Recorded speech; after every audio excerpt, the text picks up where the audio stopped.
Welcome to a secluded sanctuary hidden deep within the year 1510. We are traveling far from the rushing, loud demands of the modern world, crossing the calm, shimmering waters of the Venetian lagoon to the legendary island of Murano.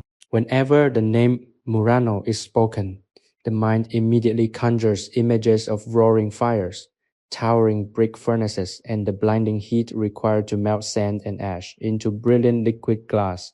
It is an island renowned for its sweat, its noise, and its blazing, chaotic creation. But the story unfolding before you tonight does not take place within the overwhelming heat of those grand forges.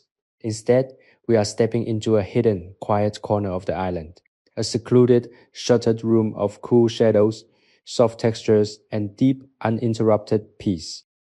Imagine turning your back on the bright, blinding glare of the summer Adriatic sun.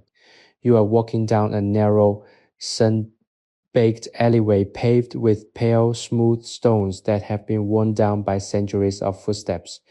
The heat of the midday rises softly beneath your soles, but the towering shadows of the ancient stone buildings on either side offer a comforting, enveloping embrace.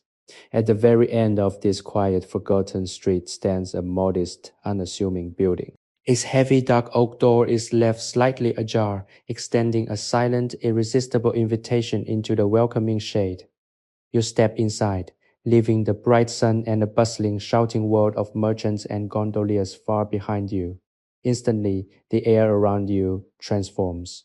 It's wonderfully, refreshingly cool in this space. You have entered a small, perfectly insulated haven entirely protected from the intense midday heat. The wooden window shutters are drawn tightly closed, but thick, heavy linen curtains, dyed the comforting, earthy color of raw oats, hang gracefully across them. This thick fabric gently sways, moving just a fraction of an inch, as the absolute faintest ghost of a cool sea breeze slips through the cracks of the old weathered wood. Take a slow, deep breath in, letting your shoulders drop as the air fills your lungs. The atmosphere in this room carries a beautiful, deeply grounding fragrance. You can detect the crisp, unmistakable scent of lagoon salt, a clean aroma that has drifted in from the emerald waters lapping against the stone steps, just a few streets away. Mingled seamlessly with the salt is the rich, warm, sweet scent of melted beeswax. It sits thick and golden in a small glazed ceramic pot resting on a sturdy wooden table, waiting to be used. Beneath it all is the comforting scent of old, dry wood, the sturdy, ancient oak of the low ceiling beams, and the polished, smooth cedar of the workstations. It is an earthy, familiar aroma that signals to your mind and your body that this room is entirely safe, a secret place where time slows down to a near standstill. As your eyes slowly adjust to the soft, golden muted light filtering through the heavy linen curtains, you notice her in the very center of the room, sitting on a sturdy, rush-seated chair. It's a woman. She is dressed in simple, comfortable garments of soft spun wool and breathable cotton. The deep burgundy fabric drapes elegantly and heavily around her relaxed form, pulling slightly on the cool stone floor. She sits with a posture of gentle, effortless focus, completely undisturbed, entirely absorbed in a task of pure, mesmerizing visual beauty. This cool, quiet room is her private domain, her sanctuary.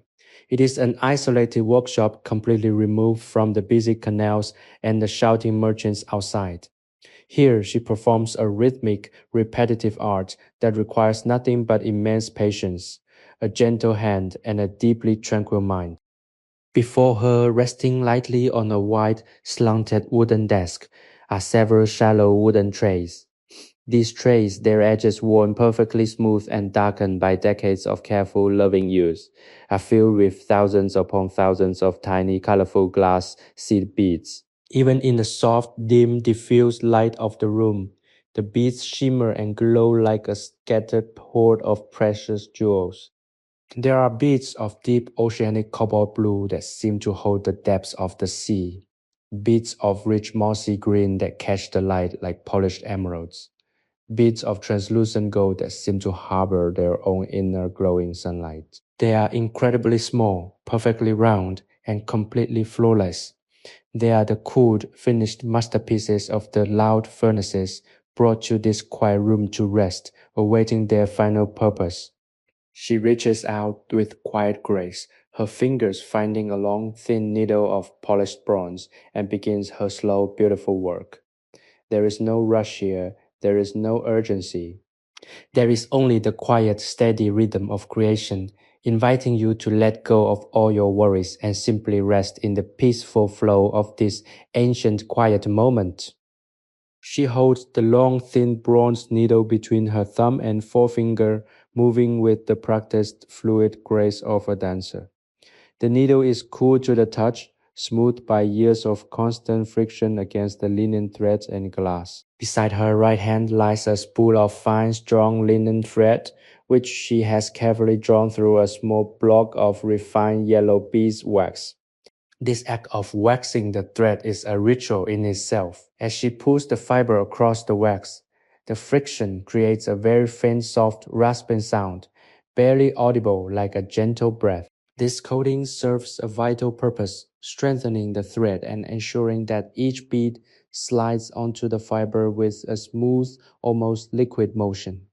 The scent of the wax intensifies as she works, filling the small pocket of air around her with a warm, sweet, and comforting fragrance that serves as an anchor, tethering your attention to the present moment. She dips the needle into the first wooden tray. The tiny glass beads, no larger than a grain of sand, shift and settle like liquid sand as the needle enters their midst. She moves with a deliberate, slow pace, letting the needle gather a dozen, then 20, then 30 beads at a time. Each bead is a small miracle of Venetian craftsmanship, fire forged in the great kilns, now cooled and waiting to be transformed into a strand of wearable art. As she lifts the needle, the weight of the gathered beads settles against her palm. She then maneuvers the needle to the waiting linen thread, the tip finding the eye of the thread with a precision that comes only from thousands of hours of repetition. With a slight turn of her wrist, she begins the transfer. The beads begin to slide one by one from the bronze needle onto the wax linen. This is the moment where the room comes alive with its signature sound. As each bead transitions from the metal needle to the fiber, there is a distinct, soft, rhythmic click. It is a delicate musical sound, like the clattering of tiny stones in a shallow stream, or the sound of rain tapping against a wooden window frame. Click, click, click. The sound is steady, unwavering, and deeply hypnotic. It is a sound that demands nothing from you. It does not ask for your opinion, your judgment, or your action. It simply exists, a persistent, comforting pulse in the quiet room. You find yourself watching her hands. They are steady and strong, the skin slightly weathered from a life of patient, detailed work. There's no trembling, no wasted movement. Every gesture is calculated to conserve energy and maintain the steady rhythm. She is not rushing to reach an end. She is living entirely within the process. She knows that these strands are destined for far-off lands, to be worn by noble women or used in intricate religious tapestries, but in this room they are simply colors, shapes, and textures. The isolation of the room acts as a shield, keeping the chaotic, loud, and demanding world of the Republic of Venice at bay. Here, the only thing that matters is the next beat, the next click, the next movement of the thread. As she continues, the pile of loose beads in the tray slowly diminishes, while the strand of threaded beads grows longer and more vibrant. The thread starts to take on the appearance of a living thing, a cascade of color that pulls like a serpent on the surface of the wooden table. The cobalt blue beads look like a captured piece of the night sky, while the gold ones catch the occasional stray beam of light that manages to bypass the heavy linen curtains, casting small dancing flickers of luminescence onto the dark wooden grain of the desk. The atmosphere in the room remains perfectly still, untouched by the passage of time. You feel your own breathing beginning to synchronize with the sound of the beats. Your heart rate slows. Your muscles, which may have been tense from the weight of your own responsibilities, begin to slacken, relaxing into the soft imaginary chair you occupy in this quiet, secret corner. The room is a womb of calm, a place where the only currency is time, and the only achievement is the serene repetition of a task performed with love and total presence. You are safe here. You are watching a master of her craft, and in doing so, you are learning the art of stillness yourself. The rhythmic progression of the work continues, creating a tapestry of sound that wraps around the room like a soft, heavy blanket. The woman's focus is absolute, yet it is not a strained, frantic sort of concentration. It is rather a state of deep meditative immersion. Her gaze is soft, resting not just on the beads, but on the very essence of the materials she works with. She knows these beads intimately. She knows the weight of the red glass compared to the white. She can feel the subtle difference in texture between the matte finishes and the fire polished ones. Her hands move with a memory that goes deeper than conscious thought. It is the wisdom of the body, a deep, ancestral understanding of balance and flow that she has inherited from years of quiet, solitary labor in this very room. Outside the heavy curtains, the world of 1530 continues its relentless, bustling pace. Somewhere, a merchant is haggling over the price of spices from the east.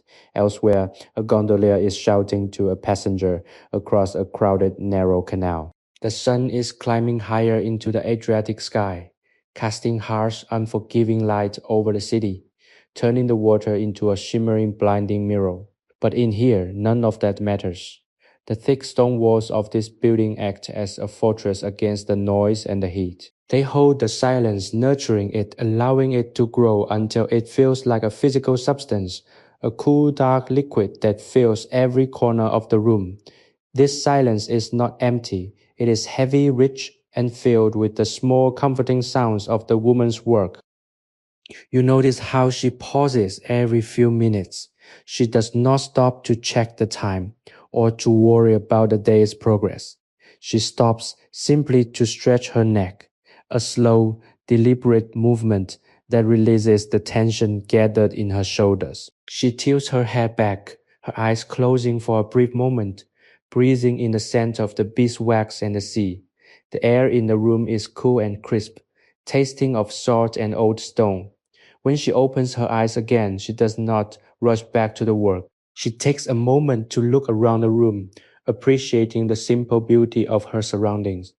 The wooden beams overhead are dark with age, marked by the faint, invisible history of all the people who have lived and worked under them. A floor is made of worn, uneven flagstones that remain cool to the touch, regardless of the sun outside. She picks up a long, slender wooden stylus and gently shifts the remaining beads in the tray, rearranging them into a neat, uniform layer. It is a motion of care, a gesture that shows she values the materials she is entrusted with. She is not just threading glass, she is crafting something that will outlive her, something that will be worn by someone in a grand palace, or perhaps held in the hands of a person praying in a distant quiet chapel. This sense of purpose adds a layer of depth to the silence. It is not just a room for work, it is a place of creation. And because she works with such care, because she respects the materials and the process, the room itself seems to exhale, settling into an even deeper, more profound state of relaxation. You are invited to settle into this same state. Let the memory of your own day-to-day anxieties drift away, dissolving like salt in water. Imagine your own hands resting in your lap, just as relaxed as hers. Imagine the weight of your own body being supported by the chair, feeling the solid grounding presence of the earth beneath you. There is nothing to prove here. There is no performance. There is only the simple, repetitive act of being present, of breathing in and breathing out, of listening to the quiet, musical clicking of the beads as they slide down the needle. The rhythm is steady, a pulse that beats in time with your own, cooling your mind, calming your heart, and inviting a profound sense of peace to take root in your spirit. The outside world is a vast, noisy place, but it is far away now, separated from this moment by distance and time and by the thick, sheltering walls of this peaceful, hidden sanctuary in the heart of Murano. The golden hour of the afternoon begins to stretch, yet the interior of the room remains steadfast in its cool, dim twilight. The woman has long since established a rhythm that feels less like labor and more like a gentle, hypnotic trance. Her fingers dance across the wooden tray, gathering the tiny glass vessels of color with a grace that has been perfected over countless afternoons. Each movement is a lesson in economy, a physical manifestation of the idea that true mastery is found when all unnecessary effort is stripped away, leaving only the pure essential motion required for the task.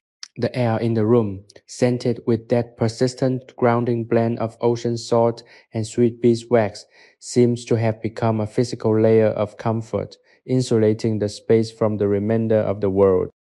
She reaches for a new length of linen thread, pulling it from a carved wooden spool. The thread is sturdy, spun from the fibers of the flax plant, and feels cool and strong between her fingers. She draws it once more through the block of beeswax. The sound of this action, a soft whispering slide, is a rhythmic punctuation mark in the quiet, a subtle reminder of the preparation required before any beautiful thing can be created. She knots the end of the thread with a deft, practiced flick of her wrist, a motion so quick it is almost impossible to follow. Then the process begins anew.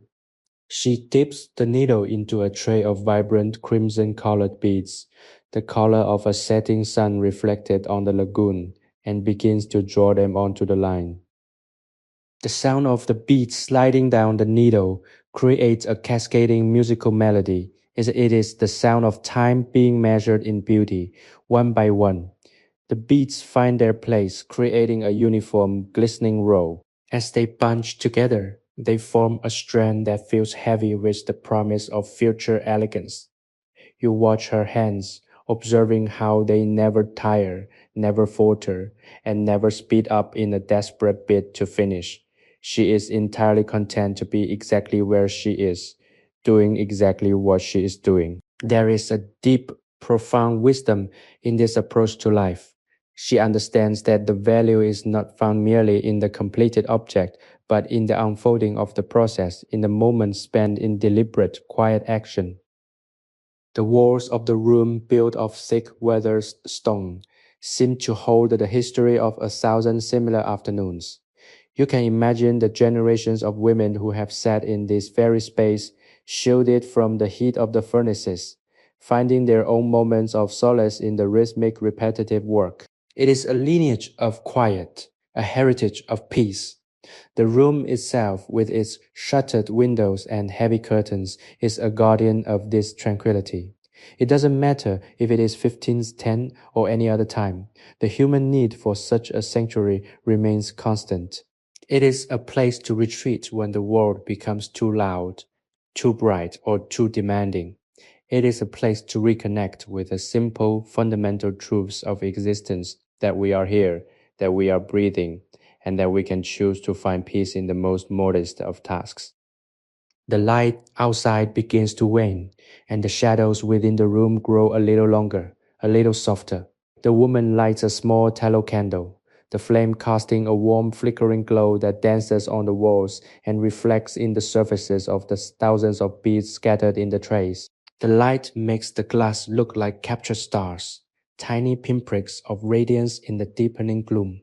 She continues her work, the click of the beads now accompanied by the gentle popping sound of the candle wick. It is an incredibly intimate scene, one that draws you in, inviting you to let your own defenses down. As the day draws to a close, you feel the tension leaving your limbs, the echoes of the bustling world outside finally fading into nothingness. You are left with only the sight of the glowing beads, the sound of the needle and thread, and the absolute perfect stillness of this hidden room. Everything is as it should be. And in this state of calm, you are finally free to drift into a state of profound and restorative rest. The candle flame flickers, casting long dancing shadows that stretch across the room, turning the workspace into a theater of soft light and profound stillness. The woman continues her work, her movements now so deeply ingrained that they seem to occur of their own accord. Each click of a glass bead finding its place on the linen thread resonates through the quiet room, a steady metronomic heartbeat that anchors the atmosphere. She is now working with a batch of beads in shades of deep midnight purple, a color that seems to absorb the dim light, adding a sense of mystery and depth to the already serene environment.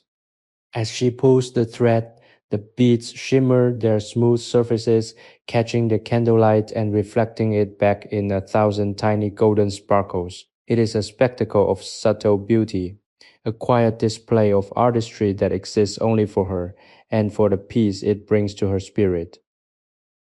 You watch as she pauses to secure a finished strand, tying the linen off with a firm, intentional knot. The movement is precise, reflecting a lifetime of dedication to her craft. She sets the finished piece aside in a shallow, polished wooden box lined with soft, undid wool. The way she handles the finished work is telling. There is no sense of hurry, no desire to move on to the next task before fully appreciating the one she has just completed. She takes a moment to run her fingers lightly over the strand, feeling the cool, smooth texture of the glass and the strength of the linen. It is a moment of silent satisfaction, a quiet acknowledgement of work well done. This habit of pausing, of truly acknowledging the completion of a small segment of her work, is a practice you can adopt yourself. It is a way of honoring the effort, of creating a natural boundary between the past and the future, allowing the present moment to expand and fill the space. The room remains a bastion of tranquility, completely isolated from the demands of the Venetian Republic outside. In 1510, Venice is a city of immense wealth, sprawling trade networks, and intense social pressures. Merchants, sailors, and nobles are constantly in motion, caught up in the great game of power and fortune. But here, in this small shuttered room on Murano, none of that pressure exists. The only power that holds sway is the power of the task at hand. The woman is the architect of her own peace, and by choosing to focus on the small, the delicate, and the rhythmic, she has created a world that is impervious to the chaos outside. This is a powerful lesson for all of us. We do not need to control the world to find peace. We only need to control our attention, to choose where we place our focus, and to cultivate a space of quiet within our own minds. As you sit with her, you feel the persistent grounding influence of the room, the scent of the wax, the cool touch of the stones, the rhythmic sound of the beats. All of these elements work together to create a cocoon of safety. You are far away from any deadlines, any responsibilities, or any anxieties. You are invited to stay in this moment, to let the rhythmic sound of the work act as a lullaby for your busy mind. The world is spinning on without you, and for once that is perfectly okay. You are not needed there, you are needed here, in this moment of quiet, in this sanctuary of light and shadow, simply being, simply breathing, simply resting. If you have found solace in this journey into the quiet heart of 1510, please consider subscribing to our channel and sharing this video with someone who might need a moment of peace today. Your support helps us continue to craft these immersive, calming experiences, allowing us to bring a little more stillness and beauty into the world, one story at a time. As the woman begins to reach for the next tray of beads, the cycle begins again. The thread is waxed, the needle is poised, and the rhythm continues, steady and calm. There is no end to the work, only a continuous, flowing present. Let that flow carry you now, deeper into a state of profound relaxation, where the only thing that exists is the quiet and the gentle rhythmic beauty of the world. The candle has burned down a significant portion of its length, its flame now a steady amber eye in the deepening dusk of the room. The woman reaches out, her movements unhurried and fluid, to trim the charred wick with a small pair of iron shears. The tiny sharp snip is the only interruption to the near total silence, a brief crisp sound that punctuates the air before the quiet returns, fuller and deeper than before. She pauses for a second, watching the thin ribbon of smoke rise and vanish into the shadows, a fleeting gray trail that carries with it the faint sharp smell of burnt wick. It is a moment of total presence, a connection between the fleeting nature of the flame and the long-enduring patience of her work. She is not bothered by the passage of time. Rather, she seems to be dancing with it, moving in tandem with the slowing pace of the afternoon as it transitions into the cool blue velvet of twilight. She turns her attention back to the trays of glass beads. She has moved on to a mixture of translucent beads, clear as spring water, interspersed with those that have been dusted with metallic powders, creating a finish that glows like oil on water. These are the most difficult to thread, requiring an even sharper eye and a steadier hand. Yet, she works with the same calm, meditative persistence. The click, click, click is now even more delicate, a whisper of sound that seems to echo the cooling of the stone walls as the sun sets completely over the lagoon. Each bead is a tiny fragile treasure, a piece of art that will eventually travel across the seas.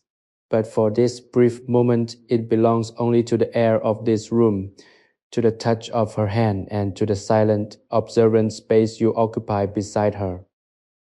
You notice a small weathered leather journal lying on the edge of her desk. Its cover is worn, the corners softened by time and heavy usage, and its spine is held together by a simple hand-stitched cord. She does not open it now, but its presence adds a sense of history to the room. It speaks of a life lived in cycles, of records kept, of patterns remembered. It's a reminder that even the most repetitive tasks have a history, a narrative thread that connects one day to the next. In this room, there is no sense of urgency to document these moments, only the quiet, lived experience of them. The journal is not for the outside world. It is perhaps a ledger of colors, a memory of light, or simply a companion to the silence. It grounds the scene in reality, reminding you that while this is a tranquil, almost dreamlike space, it is also a place of substance where real work is done and where real lives are lived in the pursuit of beauty. The air remains cool, the scent of the beeswax and the salt from the lagoon now perfectly blended into a fragrance that is unique to this sanctuary. It is a scent that feels familiar, as if you have been here many times before in a dream or a memory you had long forgotten. You feel the weight of your own body anchoring you to the chair, the sense of gravity becoming a comfort rather than a burden. The outside world, with its noise and its rush, has ceased to exist for you. There is no tomorrow to plan for, no yesterday to regret. There is only the rhythmic, mesmerizing motion of the needle, the soft musical sound of the beads, and the steady flickering light of the candle. You are part of the room now, a silent witness to a craft that has sustained the spirit for centuries. As the last flickers of natural light fade from behind the heavy linen curtains, the room becomes a world unto itself, defined by the small warm circle of candlelight. You are perfectly safe here.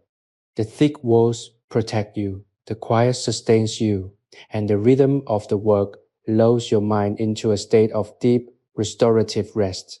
Everything that once seemed important has fallen away, leaving only the simplicity of this moment. You can feel your heart rate slowing down to match the steady, deliberate pace of the woman's hands. There is a deep underlying peace here, a sense of belonging to something quiet and eternal. This, dear listener, is the essence of our journey. Sleepy History with Tales is a sleep history storytelling platform created for entertainment, inspiration, education, and the promotion of positive emotional values. The darkness outside has fully embraced the island of Murano. Yet inside this stone-walled room, the atmosphere remains illuminated by the amber glow of the small candle. The woman has reached a point of absolute flow where the distinction between her own intent and the movement of her hands has all but dissolved. She is no longer just a worker, but a conduit for a craft that has been passed down through generations of Venetian glassmakers. The beads she picks up now are of a deep midnight black, opaque and polished until they reflect the flame of the candle like tiny obsidian mirrors. Each one is a weightless, silent addition to the growing strand of linen, a piece of shadow captured in glass. The clicking sound they make as they slide down the bronze needle is slightly deeper, a soft, resonant talk that feels more solid than the previous, lighter beats. She does not look up. She does not need to. Her eyes are lowered, focused entirely on the dance between the thread and the glass. You realize that she has developed an intuitive sense of the space around her, a spatial awareness that allows her to work in the dim light without a single wasted movement. She reaches for the wax with a fluid, unconscious gesture, coats the thread, and continues. It is a masterclass in efficiency and tranquility. By focusing on such a small, tangible task, she has effectively shut out the vast, chaotic, and often overwhelming nature of the world. She has created a microcosm of order, a place where the rules are simple and the rewards are immediate. In her world, if you are patient, if you are diligent, and if you are present, beauty is the inevitable result. The stillness of the room is now so profound that you can hear the very faint, rhythmic sound of the lagoon's tide pushing against the stone foundation of the building. It is a slow, pulsing sound that mirrors the rhythm of her work. The contrast between the outside world, which is governed by the ebb and flow of the tide, and the inside world, which is governed by the steady movement of the needle, is perfectly balanced. You are caught in the middle of this beautiful harmony. You are in the room, but you are also connected to the vast, ancient rhythm of the earth itself. The scent of the beeswax seems to have deepened, becoming richer and more intoxicating as the room warms slightly from the heat of the single candle. It is a comforting, earthy smell, one that reminds you of old libraries, of wooden carvings, of the quiet, dusty spaces where forgotten treasures are kept. You watch as she reaches the end of the length of thread. She pauses, not with a sigh of relief, but with a lingering, gentle touch as she secures the final bead. She lifts the completed strand, holding it up to the candlelight. It looks like a necklace of dark stars, a supple, liquid line of black glass that catches and holds the flame. She winds it carefully onto a wooden bobbin, her fingers moving with the same care as if she were handling something made of gold or diamond.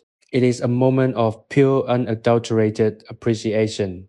She knows the worth of what she has created, not in the currency of the merchants, but in the beauty of the form and the skill of the execution. There is a quiet, internal pride in her posture, a straightening of the spine that is not rigid, but filled with the dignity of someone who knows exactly who they are and what they are capable of. As she sets the bobbin aside and picks up a fresh empty needle, you feel a wave of deep, grounding peace wash over you. There is no urgency in her world. There is no feeling that she is behind or that she needs to achieve more. There is only the cycle, the repetition, the quiet beauty of the work. You are encouraged to follow her lead, to release the tension in your own shoulders, to unclench your jaw and to let your breathing become as steady and slow as hers. You are in a safe, protected space and you are allowed to simply be. Everything else, your worries, your tasks, your dreams, can wait for tomorrow. For tonight, you are invited to rest in this silence, to enjoy the rhythmic, soothing comfort of this ancient workshop, and to allow the peace of the island of Murano to settle into your very bones. The candle flame flickers once, a soft golden shudder in the quiet air, before settling back into its steady, upright vigil. The woman's workspace is now a sanctuary of deep amber shadows. She has moved on to a tray filled with the palest, most delicate of the glass beads, tiny translucent spheres that catch the light and fracture it into miniature rainbows. They are the most fragile of all the creations she handles, the ones that seem to hold the very essence of the sea's foam and the morning mist. As she works, her touch becomes even lighter if that is possible, a featherweight guidance that ensures every bead settles perfectly into its assigned place on the linen. The clicking sound is almost non-existent now, a series of crystalline whispers that dance in the air and vanish, leaving a sense of absolute purity in their wake. You feel a profound sense of detachment from the passage of time. Outside, the night may be deepening or the moon may be rising over the Venetian lagoon, but here there is only the circular endless motion of the thread and the needle. The world has shrunk to the diameter of this wooden desk, and that is a relief. It is a relief to stop caring about what the clock says, to stop tracking the hours, and to stop measuring your life in accomplishments. Go out here. The measure of a life is in the consistency of the rhythm, the steady inhalation and exhalation of the work, and the quiet satisfaction of finding beauty in the small, the unseen, and the overlooked. The woman is entirely absorbed, yet her mind is clearly resting in a state of grace, a place where the ego has ceased to demand and the spirit has begun to receive. She reaches for the beeswax once more, but this time, instead of pulling the thread through it, she holds the block of wax in her hand for a moment. She turns it over, the smooth yellow surface catching the light, and you can see the faint impressions left by her fingers. It is a small, mundane object, yet in her hands, it represents the essential element of her craft, the bond, the strength, the unseen glue that holds the beauty together. She closes her eyes as she holds it, taking a deep, slow breath that expands her chest and relaxes her posture. It is a moment of gratitude and acknowledgement of the tools, the materials, and the space that allow her to do this work.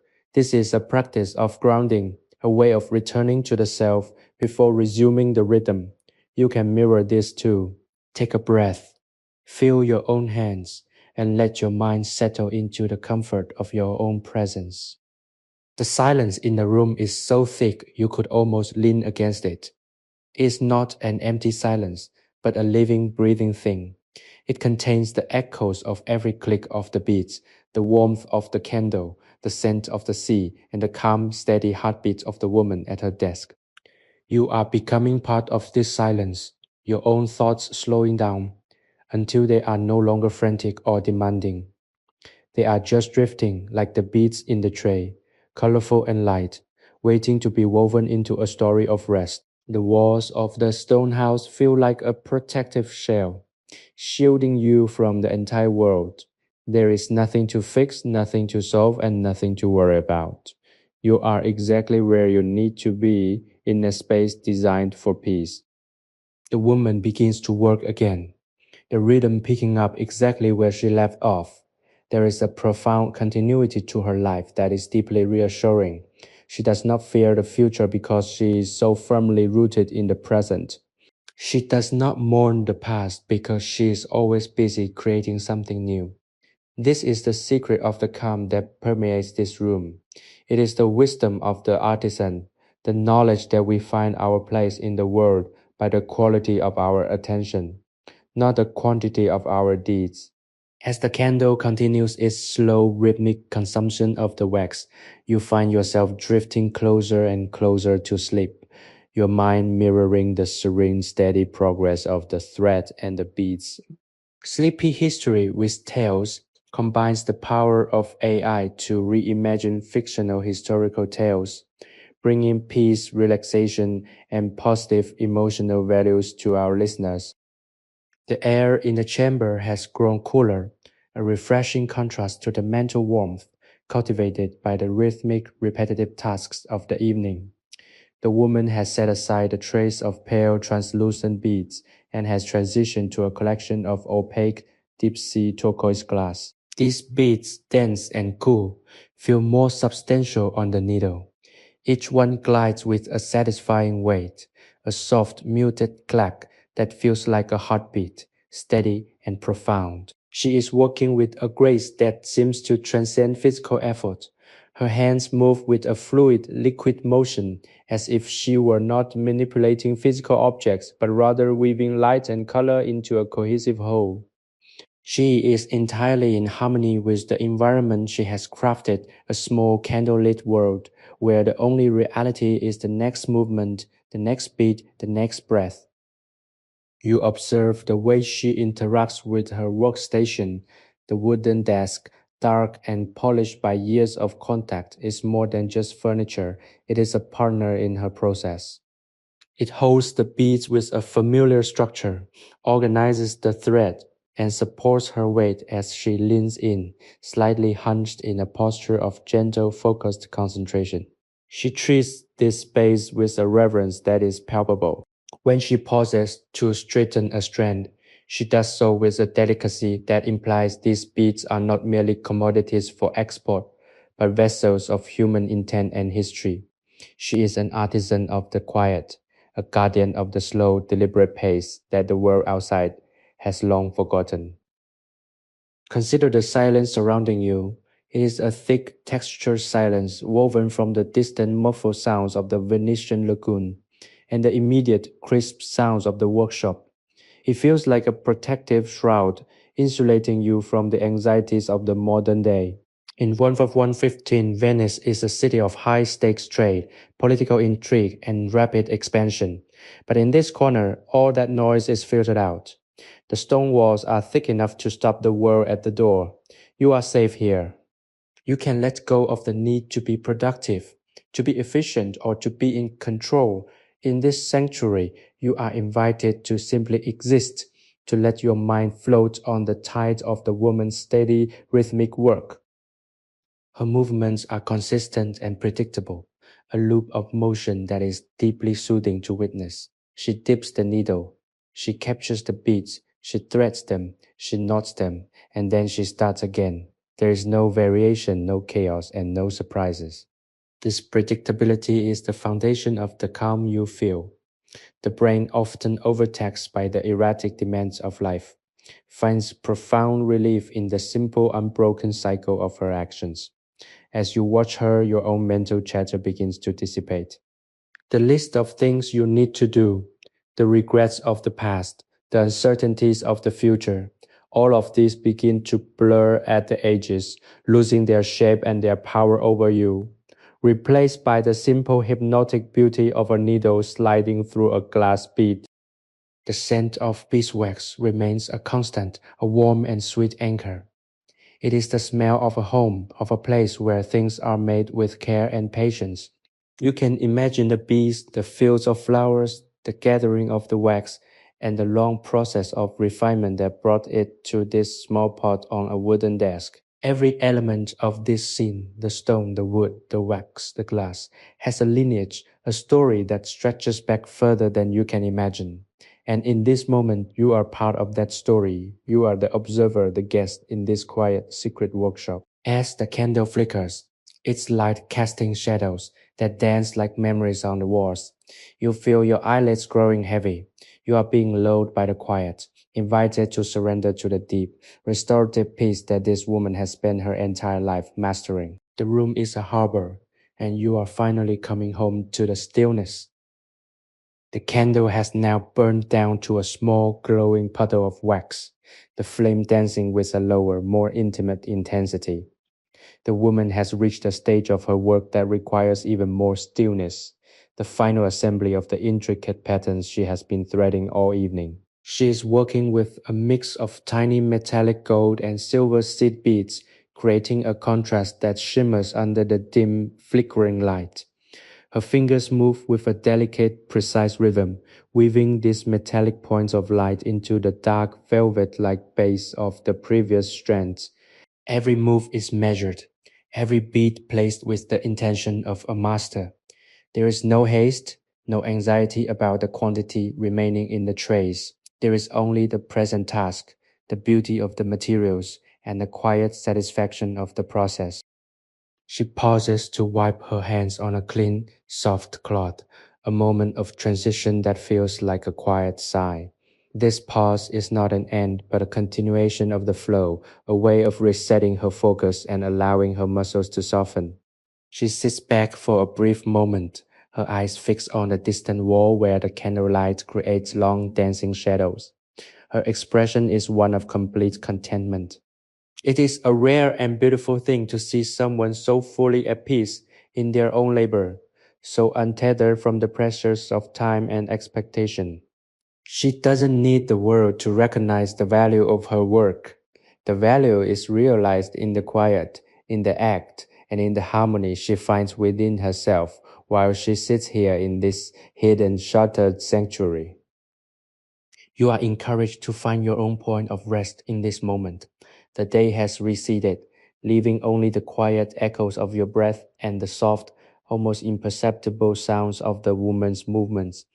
Imagine your body sinking deeper into your own comfort, the tension draining from your shoulders, your jaw, and your hands. The world is a vast, noisy place, full of demands and responsibilities.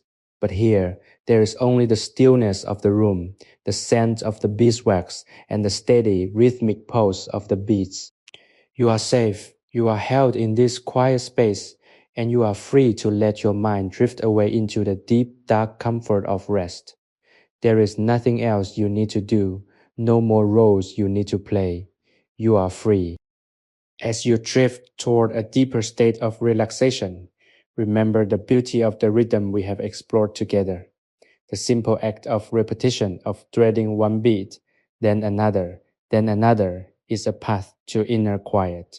It's a reminder that we can find peace in the small, the mundane, and the everyday, if we only bring to it the gift of our full attention. This is the wisdom of the artisan, the secret of the quiet room in 1510.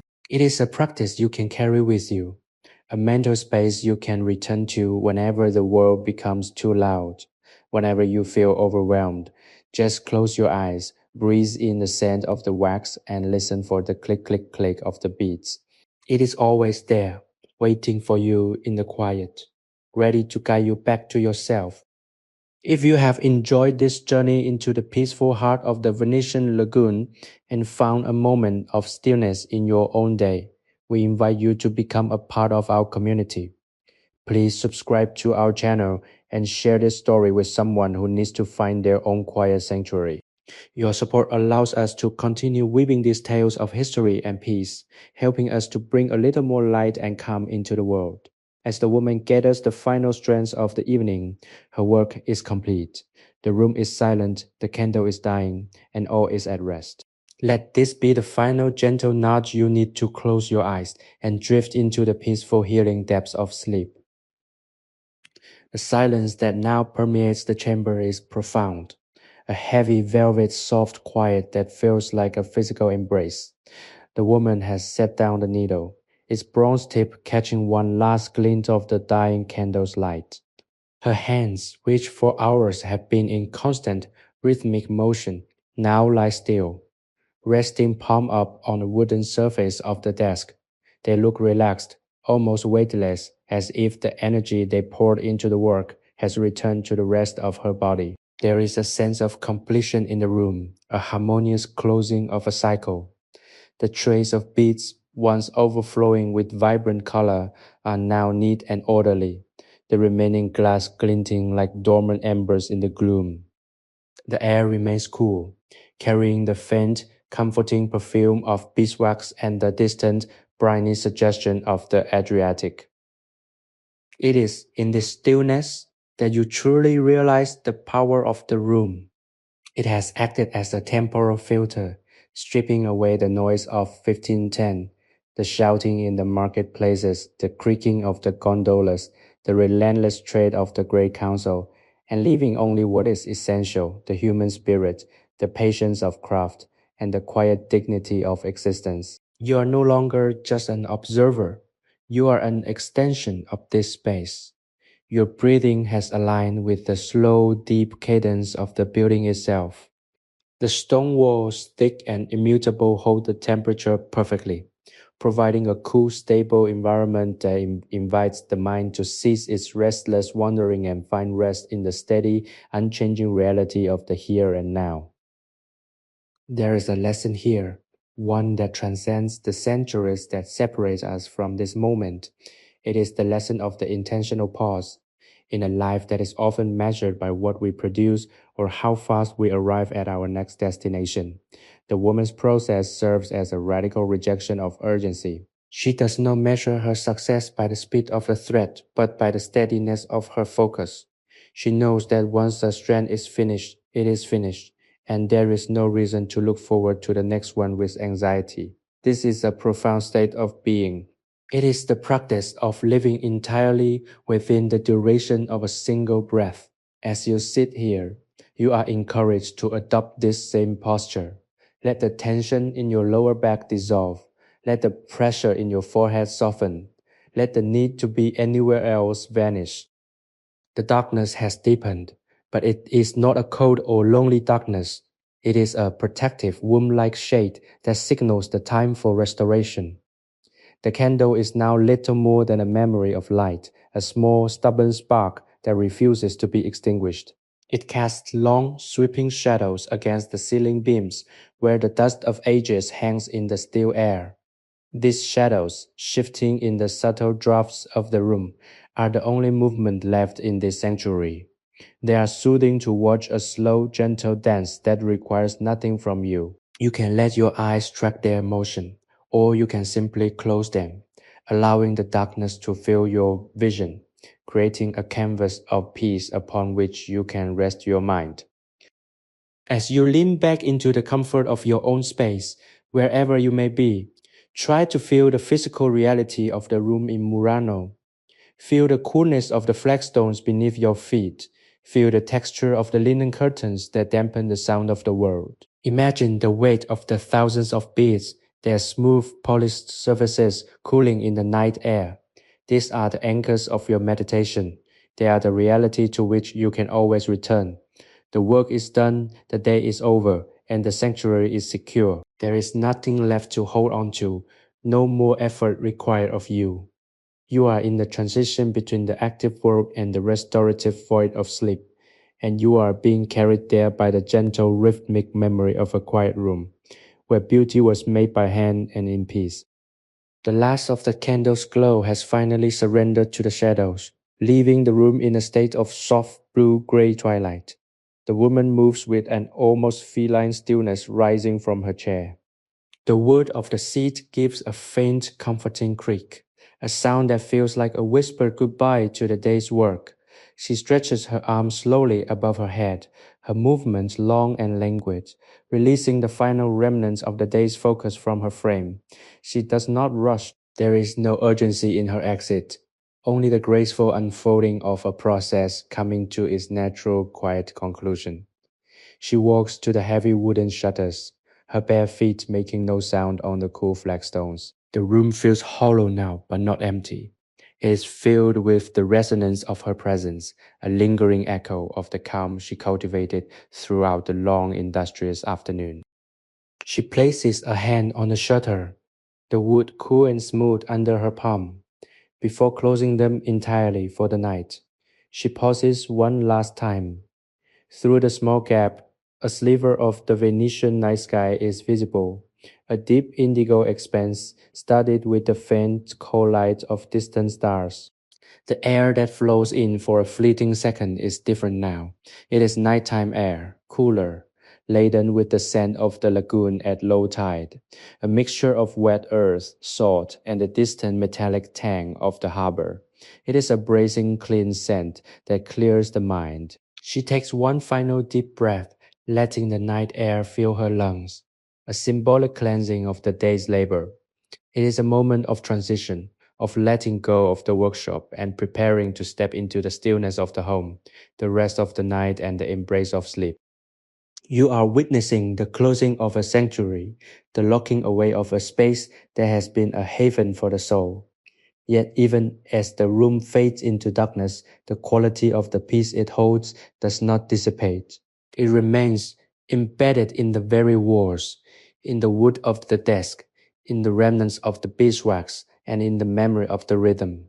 This is the beauty of a dedicated space. It retains the energy of the work performed within it. Even when the doors are closed and the occupant has departed, the atmosphere of calm remains, a gentle vibration that persists through the dark hours. You can carry this with you. You can take this sense of the feeling of being in a room where nothing is asked of you and everything is in its right place and carry it into your own rest. Imagine that you are living with her. You step out of the shuttered room and into the quiet, cool air of the Murano night. The streets are empty. The only sound is the gentle rhythmic lapping of the water against the stone pilings of the nearby canal. There is no light from the furnaces. The glassmakers are asleep. The fires have been banked, and the island is enveloped in a profound, heavy silence.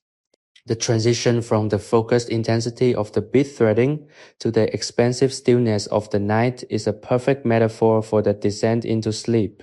You are moving from a state of controlled rhythmic thought into a state of uncontrolled, formless peace. You are not losing yourself, you are expanding into a greater, deeper stillness. The journey home is short, a quiet walk through narrow, winding alleys that seem to lean toward one another as if to keep secrets. The architecture of 1510 is ancient, constructed of stone that has held the heat of the sun all day and is now slowly, steadily releasing it into the cooling air. You feel the presence of the buildings, their solid, grounded reality, and it reinforces the feeling of safety you have nurtured throughout this experience. There is no one else around, no voices to disturb the peace, no lights to break the spell of the darkness. You are entirely alone, and in that solitude you find a deep, comforting sense of independence. You are the master of your own journey, walking through the quiet, dreaming city, guided by the stars and the gentle pull of the tide. The peace you have found in the workshop is now a part of you, a cloak you can wrap around yourself as you settle down for the night, letting the rhythm of the beats finally give way to the silence of the deepest, most restorative sleep. As the woman makes her way through the narrow, winding alleys of Murano, the quiet of the night deepens around her like a physical weight. The houses are huddled close, their shuttered windows blind to the world, creating a corridor of profound solitude. She walks with a steady, unhurried gait, her movements still echoing the rhythmic composure of the hours she spent threading beads. There is a sense of continuity between her work and her rest. The same intentionality that guided her needle now guides her steps. Each footfall on the worn stone is deliberate and soft, barely disturbing the stillness of the midnight air. The lagoon nearby exhales a cool, damp breeze, carrying the scent of salt and ancient drying wood, which serves as a grounding reminder of the island's enduring connection to the water. She reaches her small, modest dwelling, a structure that shares the same sturdy, time-worn character as the workshop. The door is heavy, carved from thick oak, and as she turns the wrought iron key in the lock, the sound is sharp and clear in the quiet. Inside, the home is a sanctuary. Within a sanctuary, she lights a single small lamp, its flame small and controlled, not meant to banish the dark, but to soften it. The interior is sparse but filled with the textures of a life lived simply. Woven wool blankets, polished wooden surfaces, and the faint lingering fragrance of dried herbs and beeswax. It is a space that has been carefully curated for rest, a place where the chaotic energies of the outside world are not invited to enter. You are following her into this space, stepping across the threshold from the public world into the private realm of the domestic. The transition is significant. It marks the final shedding of the day's responsibilities. Here, she is not a craftswoman, not a provider for the market, not a name in the ledger of the Venetian glass trade. She is simply herself. She moves to a simple basin of cool water, washing her hands and face with a slow, contemplative focus. The cool water against her skin is refreshing, a physical reset that washes away the fatigue of the afternoon. As she dries herself with a rough, clean linen cloth, she feels the muscles in her neck and shoulders finally begin to release their hold, sagging into a natural relaxed posture of ease. This is the ultimate goal of the journey we have taken together, to reach this point of total unencumbered rest.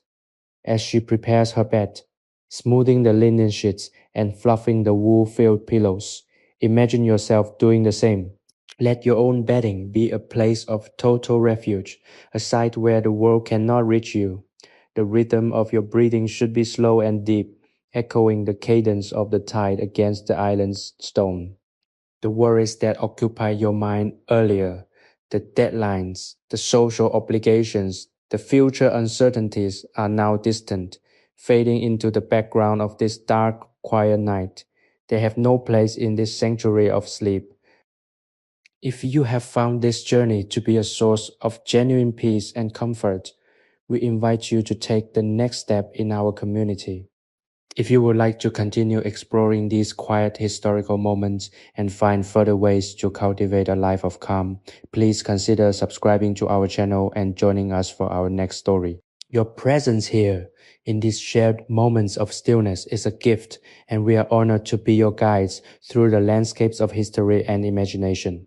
As the woman finally lies down, pulling the covers to her chin and letting her eyes close, the last traces of the day's work vanish. Her mind is a clear, calm pool, reflecting nothing but the darkness and the promise of rest. You too can now let go. The room is quiet, the house is still, and you are ready to drift into the deep, healing waters of sleep. The night has fully settled over the lagoon, turning the water into a vast obsidian mirror that reflects nothing but the infinite expanse of the stars. In the quiet sanctuary of the woman's home, the atmosphere has deepened into a profound stillness. She lies in her bed, her breathing slow and rhythmic, the cadence of her respiration now perfectly aligned with the gentle, periodic movement of the tide outside her window. The house itself seemed to breathe with her, the old timber beams expanding and contracting, the stone walls holding the cool, stable temperature of the night. It is a moment of total integration, where the boundary between the inner self and the external environment has faded away. She is no longer just a resident of Murano. She is a part of the island itself, as anchored and enduring as the stones she walks upon. As you remain in this space, you are invited to lean into the sensation of total support. The mattress beneath her and beneath you, in your imagination, is solid and yielding a foundation that requires no effort to hold you. You do not need to grip the world. You do not need to hold up the sky. You do not need to carry the weight of your own existence. The earth is carrying you. The house is sheltering you. The night is watching over you. There is a deep primal security in this realization, a sense of belonging to the fabric of reality that is immune to the frantic pace of the human world. In 1510, just as in the present day, the night has always been the great equalizer, the time when all efforts cease and all souls return to the same source of rest. The silence is now so absolute that it feels like a presence, a living, quiet entity that fills the corners of the room. It is not an empty, hollow silence, but a rich textured one filled with the faint, residual warmth of the day, the scent of lavender and dried cedar, and the deep, low-frequency hum of the lagoon's currents. It is a space designed for the cessation of thought. The woman's mind, once busy with the counting and threading of beads, has transitioned into a state of formless floating peace. She is not dreaming yet, but she is at the threshold of the dream world, where the logical structures of the daytime mind are replaced by the fluid, shifting shapes of the imagination. You can feel this same transition happening within your own consciousness. The thoughts that were earlier organized and sharp are becoming soft and blurry, like watercolor paintings left out in the rain. The memories of your tasks, the names of your associates, the list of your responsibilities, all of these are drifting away, losing their importance, fading into the dark, welcoming a bit of the night. You are being drawn toward the center of a quiet, rotating calm. Imagine yourself in the center of a great still lake, the water perfectly glass-like, the air perfectly motionless. There is nowhere to go. There's nothing to do. There's only the feeling of being held in the safety of this moment. The darkness is not something to be feared. It is the ultimate gift of the universe, a canvas for the restoration of the soul.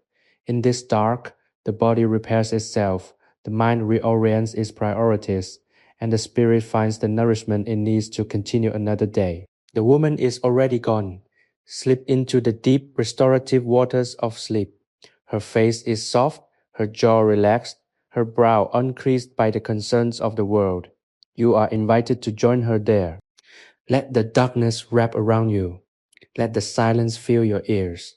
And let the rhythmic, slow beat of your own heart be the only music you listen to. You are safe, you are at rest, you are home. The moon has risen high above the Venetian lagoon, its pale silvery light washing over the island of Murano and filtering through the narrow gaps in the wooden shutters of the woman's home. The room is bathed in this cool spectral glow, which turns the simple functional furniture into soft shifting shapes of light and shadow. The woman sleeps in a state of deep, undisturbed peace, her chest rising and falling with the slow, deliberate rhythm of a tide. This is the deepest hour of the night, the time when the world feels most like a dream, and the boundaries between the physical and the ethereal are at their most porous. The air in the room is still, yet it feels charged with the quiet energy of a day well lived and a night well surrendered. There is a profound beauty in this total cessation of activity. The busy workshops are dark, the furnaces are cold, the boats are moored to the stone quays, and the people are all caught in the same gentle cycle of restoration. You are lingering in this space, a silent traveler in time, observing the way the night air carries the distant, rhythmic slap of water against the island's foundations. It is the heartbeat of Murano. It is the sound that links the past to the present, a persistent, unhurried pulse that ignores the transient concerns of humanity. To tune into this sound is to align yourself with a rhythm much larger and more enduring than your own daily cycles. It is a source of immense comfort, a reminder that regardless of what happens in the waking world, the world itself continues calm and unbothered. Imagine the feeling of the heavy, hand-woven wool blanket against your skin. Feel its weight providing a sense of grounding and security that wraps around you. In the darkness, the senses sharpen in a different way. You become aware of the subtle shift in temperature, the faint comforting smell of the wood smoke that lingers in the chimney, and the way the house settles into the earth. There is no urgency to wake, no requirement to perform, and no expectation to be anything other than a resting, breathing presence. The woman's day of threading glass, her focus on the tiny, colorful beads, the feel of the waxed linen, the musical click of the needle, has been the anchor for this final quiet descent. That ritualized action was a meditation in itself, a way of training the mind to be content with the present. And now that training is complete, you are being invited to let go of the last remnants of your own awareness. The story of the woman in 1510 is now a part of your own mental landscape, a soothing memory you can return to whenever the world becomes too demanding. The imagery of the shuttered room, the scent of the beeswax, and the rhythmic steady work. These are tools you can use to build your own sanctuary. As you continue to drift, let the details blur. The specific color of the beads, the exact shape of the room, the texture of the linen, let these fade until they are just impressions, a soft hum of peace in the background of your consciousness. There is no need to keep the narrative intact. The narrative has served its purpose. It has carried you to the shore of the dream world, and now you can step off and walk into the midst of sleep. The silence has become your constant companion. It is no longer an absence of sound, but a presence of calm, a gentle, protective layer that surrounds you. You are in the safest place you have ever known, a place where the clocks have stopped, the calendar has dissolved, and the only thing that exists is the steady, slow movement of your own life force. As the moonlight shifts across the floor, tracing the slow progress of the night, you feel your entire being softening. The edges of your identity are blurring, and you are becoming one with the quiet, dark, and still world that surrounds you. There is no more work to be done. There is only the long, deep, and restorative silence that awaits you as you finally, completely release yourself into sleep. The deep blue of the pre-dawn sky begins to bleed into the horizon, a slow and subtle transition that marks the arrival of the earliest, most gentle light. The island of Murano is still in the grip of slumber, the silence so profound that it seems to vibrate with the energy of potential, yet remains perfectly composed in its current state of rest. Within the small, secure home, the woman remains in the center of her dream, her mind untethered from the concerns of the waking day, drifting through a landscape of peace and profound stillness. The house is cool, the air holding the crisp, clean essence of the night that has not yet been warmed by the rising sun. Every surface, the heavy wooden furniture, the smooth stone floor, the sturdy beams of the ceiling, is saturated with the quietude of the preceding hours. This time, in the transition between deep sleep and the first stirring of consciousness, is a sacred space. It is a moment of pure being, unmarred by the labels, responsibilities, and anxieties that arrive with the full light of day. For the woman, the world of the workshop, the trays of shimmering beads, the wax linen, the bronze needle is currently nothing more than a faint echo, a soft rhythm that has become the background music of her spirit. She is for now simply a person existing in the absolute safety of the present. This is the quality of existence you are invited to inhabit. As you continue to rest, realize that you do not need to leap out into the world. You are allowed to linger in this threshold, to experience the sweetness of the time before the world asks anything of you. Consider the physical sensation of total relaxation. Your body is a vessel for this quiet, a temple of rest where the muscles are soft, the heart is steady, and the breathing is deep and effortless. There is a weight to your limbs that feels like the comforting pressure of a thick, warm blanket. You are anchored to the bed, supported by the earth, held by the stillness of the room. It is a feeling of being completely and utterly at peace with your place in the universe. In this state, there is no need for analysis, no requirement to record the narrative we have traced. The story of the Venetian bead-threader was merely a gateway, a gentle rhythmic path leading you to this specific point of stillness. And now that you have arrived, the path itself can fade away. The silence is now your home. It is a rich, multi-dimensional space where your awareness can expand without hitting any walls. You are vast, you are quiet, and you are entirely at ease. The flickering of the candle, the tactile sensation of the glass beads, the scent of the beeswax. These images serve their purpose in calming the mind, and you can now let them dissolve into the soft velvet dark. What remains is a sense of pure, unadulterated comfort. It is the feeling of coming home after a long journey, the feeling of closing your eyes and knowing that you are finally, truly, perfectly safe. The world is outside, it is distant, it is quiet, and it has no hold on you. As the morning light begins to touch the edges of the wooden shutters, casting a thin golden line across the floor, do not be tempted to reach toward the waking world. Stay here, in the sanctuary of the night, where the air is still cool and the stillness is still deep. There is a grace in this delay, a deliberate choice to savor the quiet for just a few moments longer.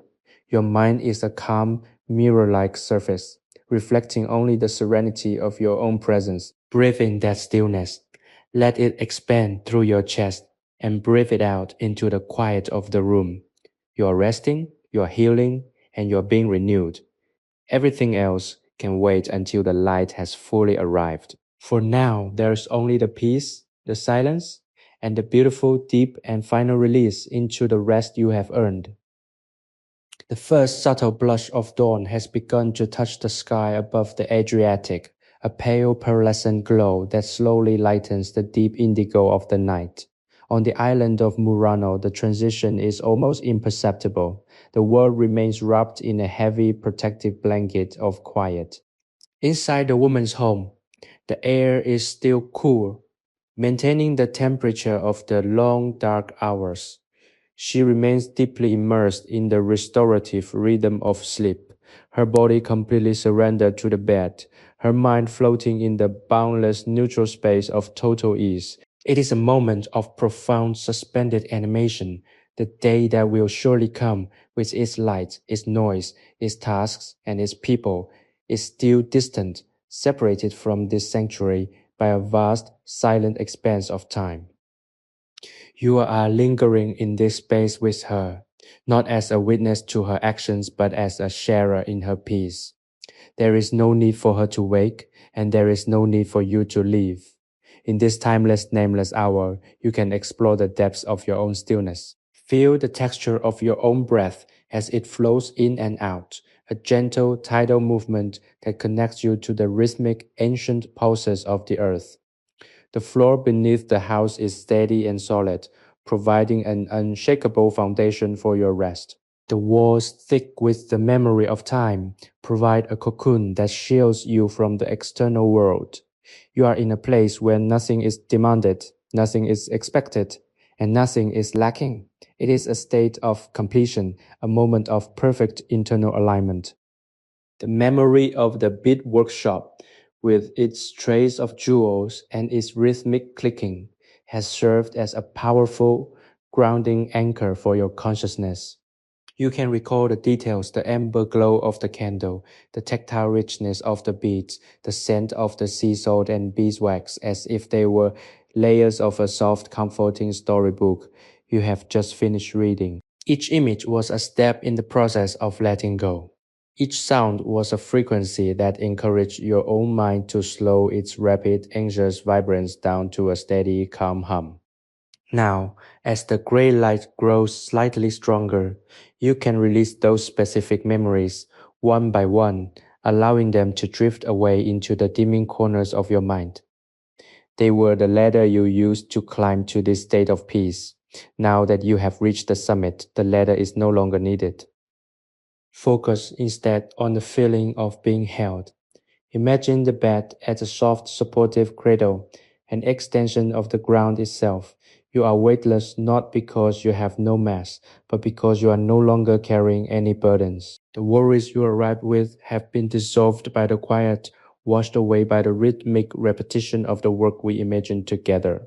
What remains is a pure, clean space, a blank canvas upon which the day will eventually paint, but which is currently untouched, pristine, and perfectly serene.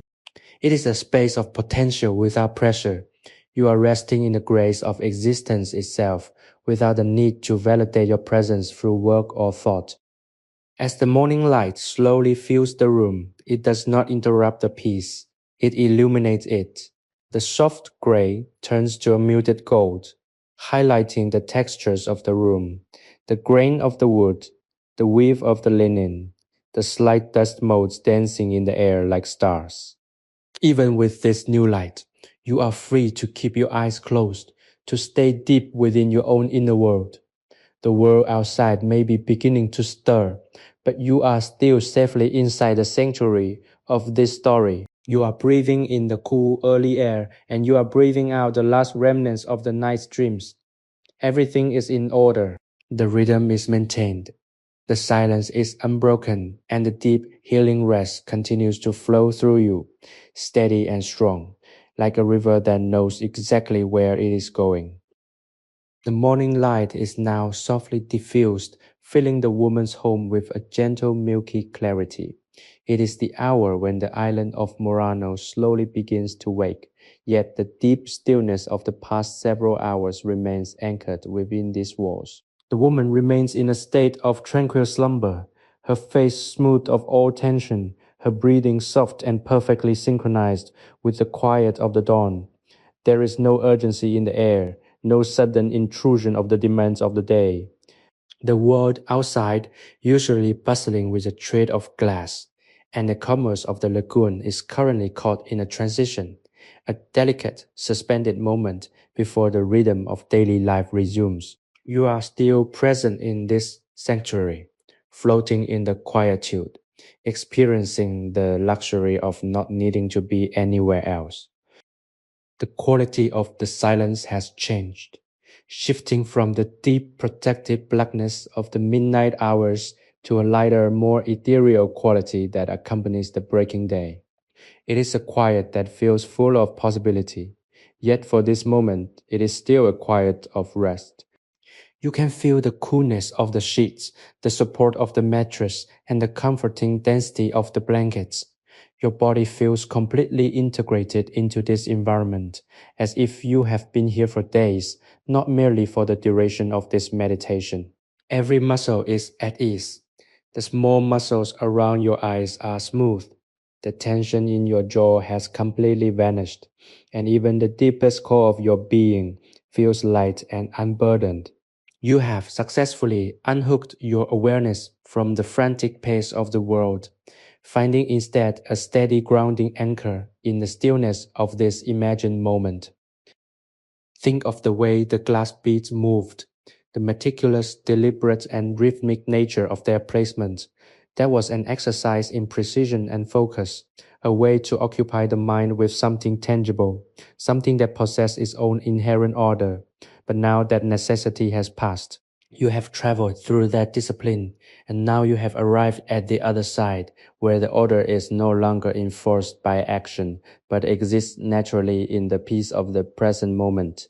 You have moved from the effort of the craft to the ease of the rest. This is the natural progression of any day, any work, and any life. The period of exertion followed by the period of surrender. You are currently in that surrender, and it is the most natural thing in the world to simply let go. The room is slowly revealing itself in the morning light. The shapes of the furniture are becoming clear, the shadows shortening, the colors emerging from the gray of the dawn. Yet, you do not need to look at any of it. Your internal vision is far more comfortable, a soft, warm expanse of calm that requires no external stimulus. You are in a state of sensory fulfillment where the sound of the light wind, the faint, distant rhythm of the water, and the comfort of your own breathing are all the information you need. You are protected. You are sustained. You are in the heart of a sanctuary that you have built with your own attention and intention, and it will remain here for you, always accessible, always quiet. As the sun continues its slow climb, remember that this state of mind is not a one-time achievement, but a capacity you carry within yourself at all times. The calm you feel right now is not something you have borrowed from the woman of Murano. It is something you have reclaimed from yourself. It is the underlying frequency of your own spirit, obscured only by the noise of the world. Whenever you find that the noise has become too loud, you can return here. You can return to the feeling of the heavy linen draped room, the coolness of the stone, and the rhythmic clicking of the beads. You can return to this very moment of total release. For now, there is nothing more to do but to continue drifting deeper and deeper into the warmth of your own serenity, letting the day arrive in its own time, while you remain safely ensconced in the beauty of the quiet. The morning has fully claimed the room, yet the light remains soft, filtered through the thick woven fabric of the curtains to create an atmosphere of permanent gentle dawn. The woman has begun to stir, but her movements are slow, a natural, gradual awakening that does not break the spell of the peace she has been inhabiting. She stretches, her limbs moving with the fluidity of water, and then she settles back into the softness of the pillows, not yet ready to engage with the world outside. This is a moment of pure grace, a conscious choice to remain in the comfort of the sanctuary before the demands of the day pull her away. You are still there with her, sharing this threshold of awakening, where the spirit is still deeply connected to the restorative power of the deep sleep you have just shared. The room, now fully visible in the daylight, reveals its true character. It is a space of utilitarian beauty. The worn edges of the desk, the stack of clean folded cloths, the simple clay pots, all of these objects have a dignity that comes from their history of use. You can feel the weight of these things, their solid material reality, and it is strangely comforting.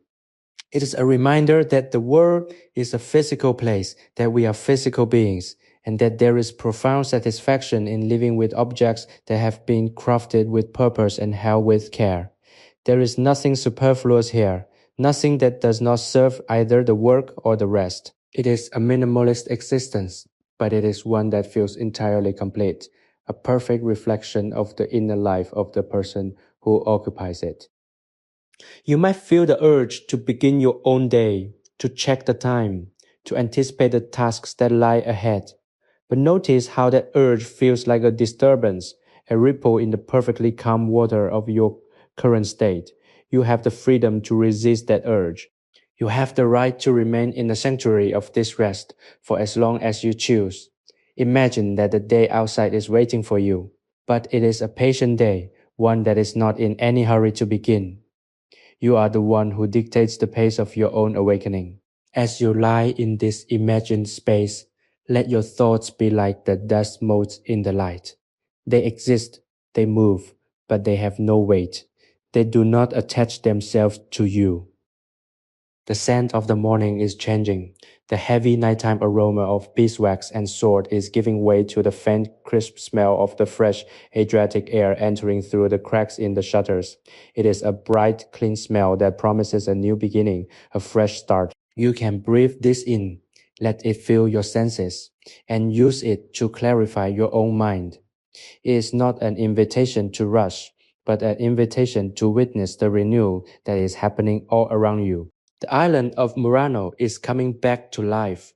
The water is beginning to churn. The birds are beginning to call.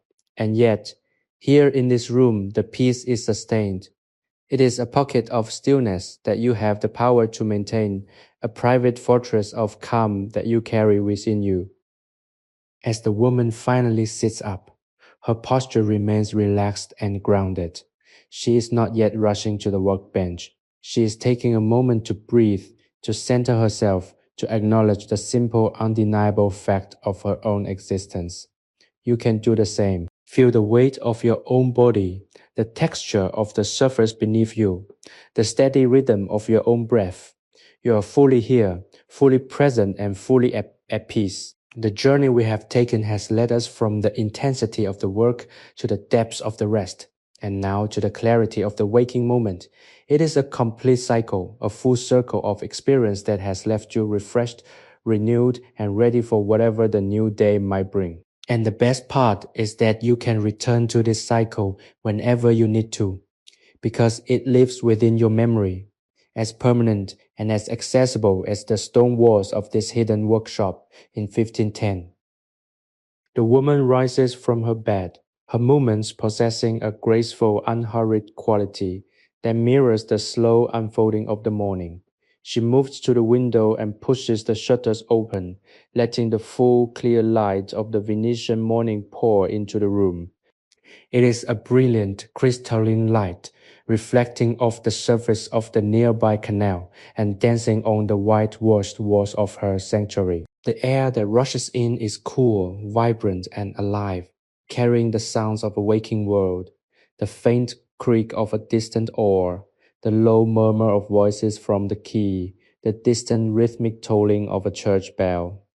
Yet, despite these sounds, the room remains a protected space, a place where the stillness of the night has not been entirely chased away, but rather transformed into a quiet, focused readiness. She walks to her small desk, passing her hand over the polished wood as if checking that everything is exactly as she left it. The trace of beads, once so significant in the dim amber light of the candle, now look like fragments of color scattered across the surface, a collection of potential, a reservoir of beauty waiting to be organized once more. She does not begin to work immediately. She takes a moment to stand by the open window, looking out over the lagoon. The water is a brilliant shifting blue, and the sky is an expansive cloudless dome. She takes a deep breath, her chest rising with a full vital inhalation, and she smiles to herself. It is the smile of someone who has mastered the art of being, someone who knows that the most important work is the work of maintaining one's own internal balance. You are here with her, standing at the precipice between the profound rest of the night and the active engagement of the day. You have traversed the journey from the intense meditative focus of the craft through the deep restorative darkness of sleep and into the clarity of this new beginning. You are not the same person who began this story. You are quieter, more centered, and more deeply aware of the rhythm of your own existence, the noise of your own world. The pressures that normally push and pull at your attention seem smaller now, less urgent and more manageable. You have built a reservoir of calm within yourself, a place of peace that you can return to whenever the tide of the outside world begins to rise too high. Consider the rhythm you have cultivated. It is a rhythm of breath, a rhythm of patience, and a rhythm of attention. It is a way of moving through the world that values the quality of the moment over the quantity of the output. As the woman begins to sort the beads, her hands moving with a fluid, practiced efficiency, notice that she is not doing so with the intent of finishing, but with the intent of participating. She is dancing with the materials, engaging in a dialogue of touch and color. She is fully present, her mind unclouded by the need to be anywhere else. This is the key to a life of peace. The realization that the only time that exists is the time that is happening right now, and the only work that matters is the work you are doing in this current passing second. As you step away from this sanctuary and return to your own life, carry this peace with you like a hidden treasure. The room in Murano will always be here, existing in the quiet chambers of your memory. Whenever you feel overwhelmed, imagine yourself back in this room. Imagine the smell of the beeswax, the sound of the needle hitting the wood, the sight of the light dancing on the water of the lagoon. Use these images to bring yourself back to your center, to slow your breathing, and to ground yourself in the reality of the present.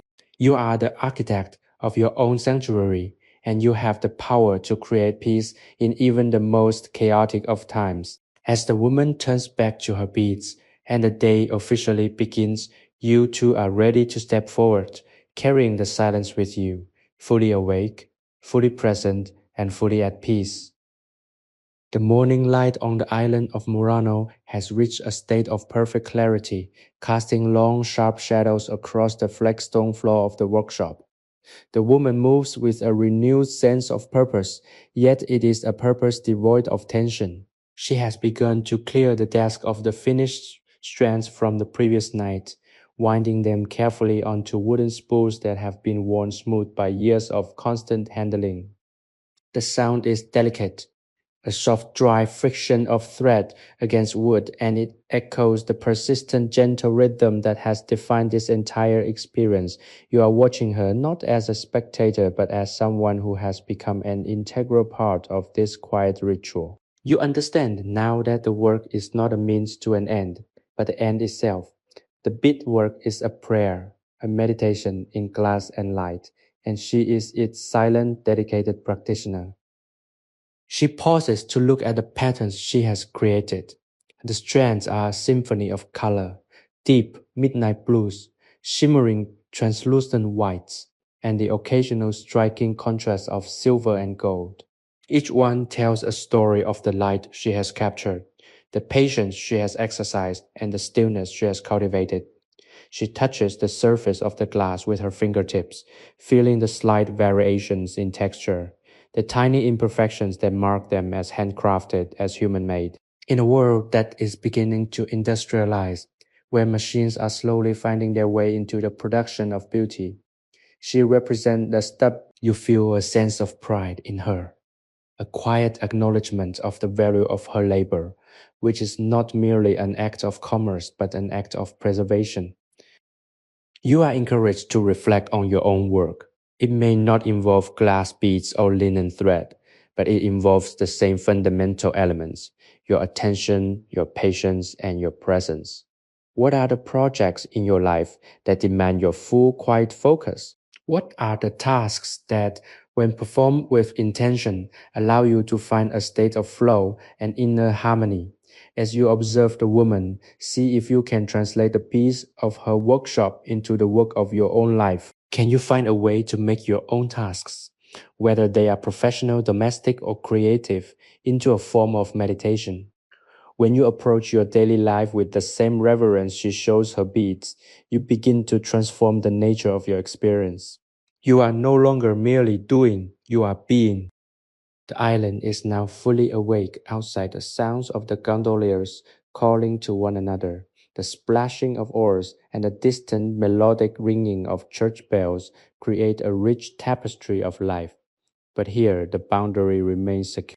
The thick stone walls act as a filter, allowing only the most pleasant ambient sounds to reach you. It is a harmonious balance between the vibrant living world and the quiet inward space of the workshop. You are learning to carry this balance within yourself. You are learning that you can be active in the world without losing your connection to the stillness. You are learning that the noise of the day does not have to penetrate the sanctuary of your own consciousness. As the sun climbs higher, warming the stone exterior of the house, you feel the heat gently seeping into the room, a comforting sun-drenched reminder of the day's arrival. The woman is preparing for her next task, choosing a fresh set of materials, her movements deliberate and thoughtful. There is no rush, no sense of falling behind, no anxiety about the future. Everything is moving at the correct natural pace. You are invited to mirror this in your own life. Let go of the need for speed. Let go of the desire to be finished. Trust in the process. Trust in the beauty of the incremental, the power of the small gesture, and the profound healing impact of a steady, quiet heart. You are ready to engage with your day, but you will do so from a place of unshakable internal peace. The workshop in Murano has become a temple of morning light, the gold of the sun catching the dust motes and turning them into a shimmering, suspended constellation.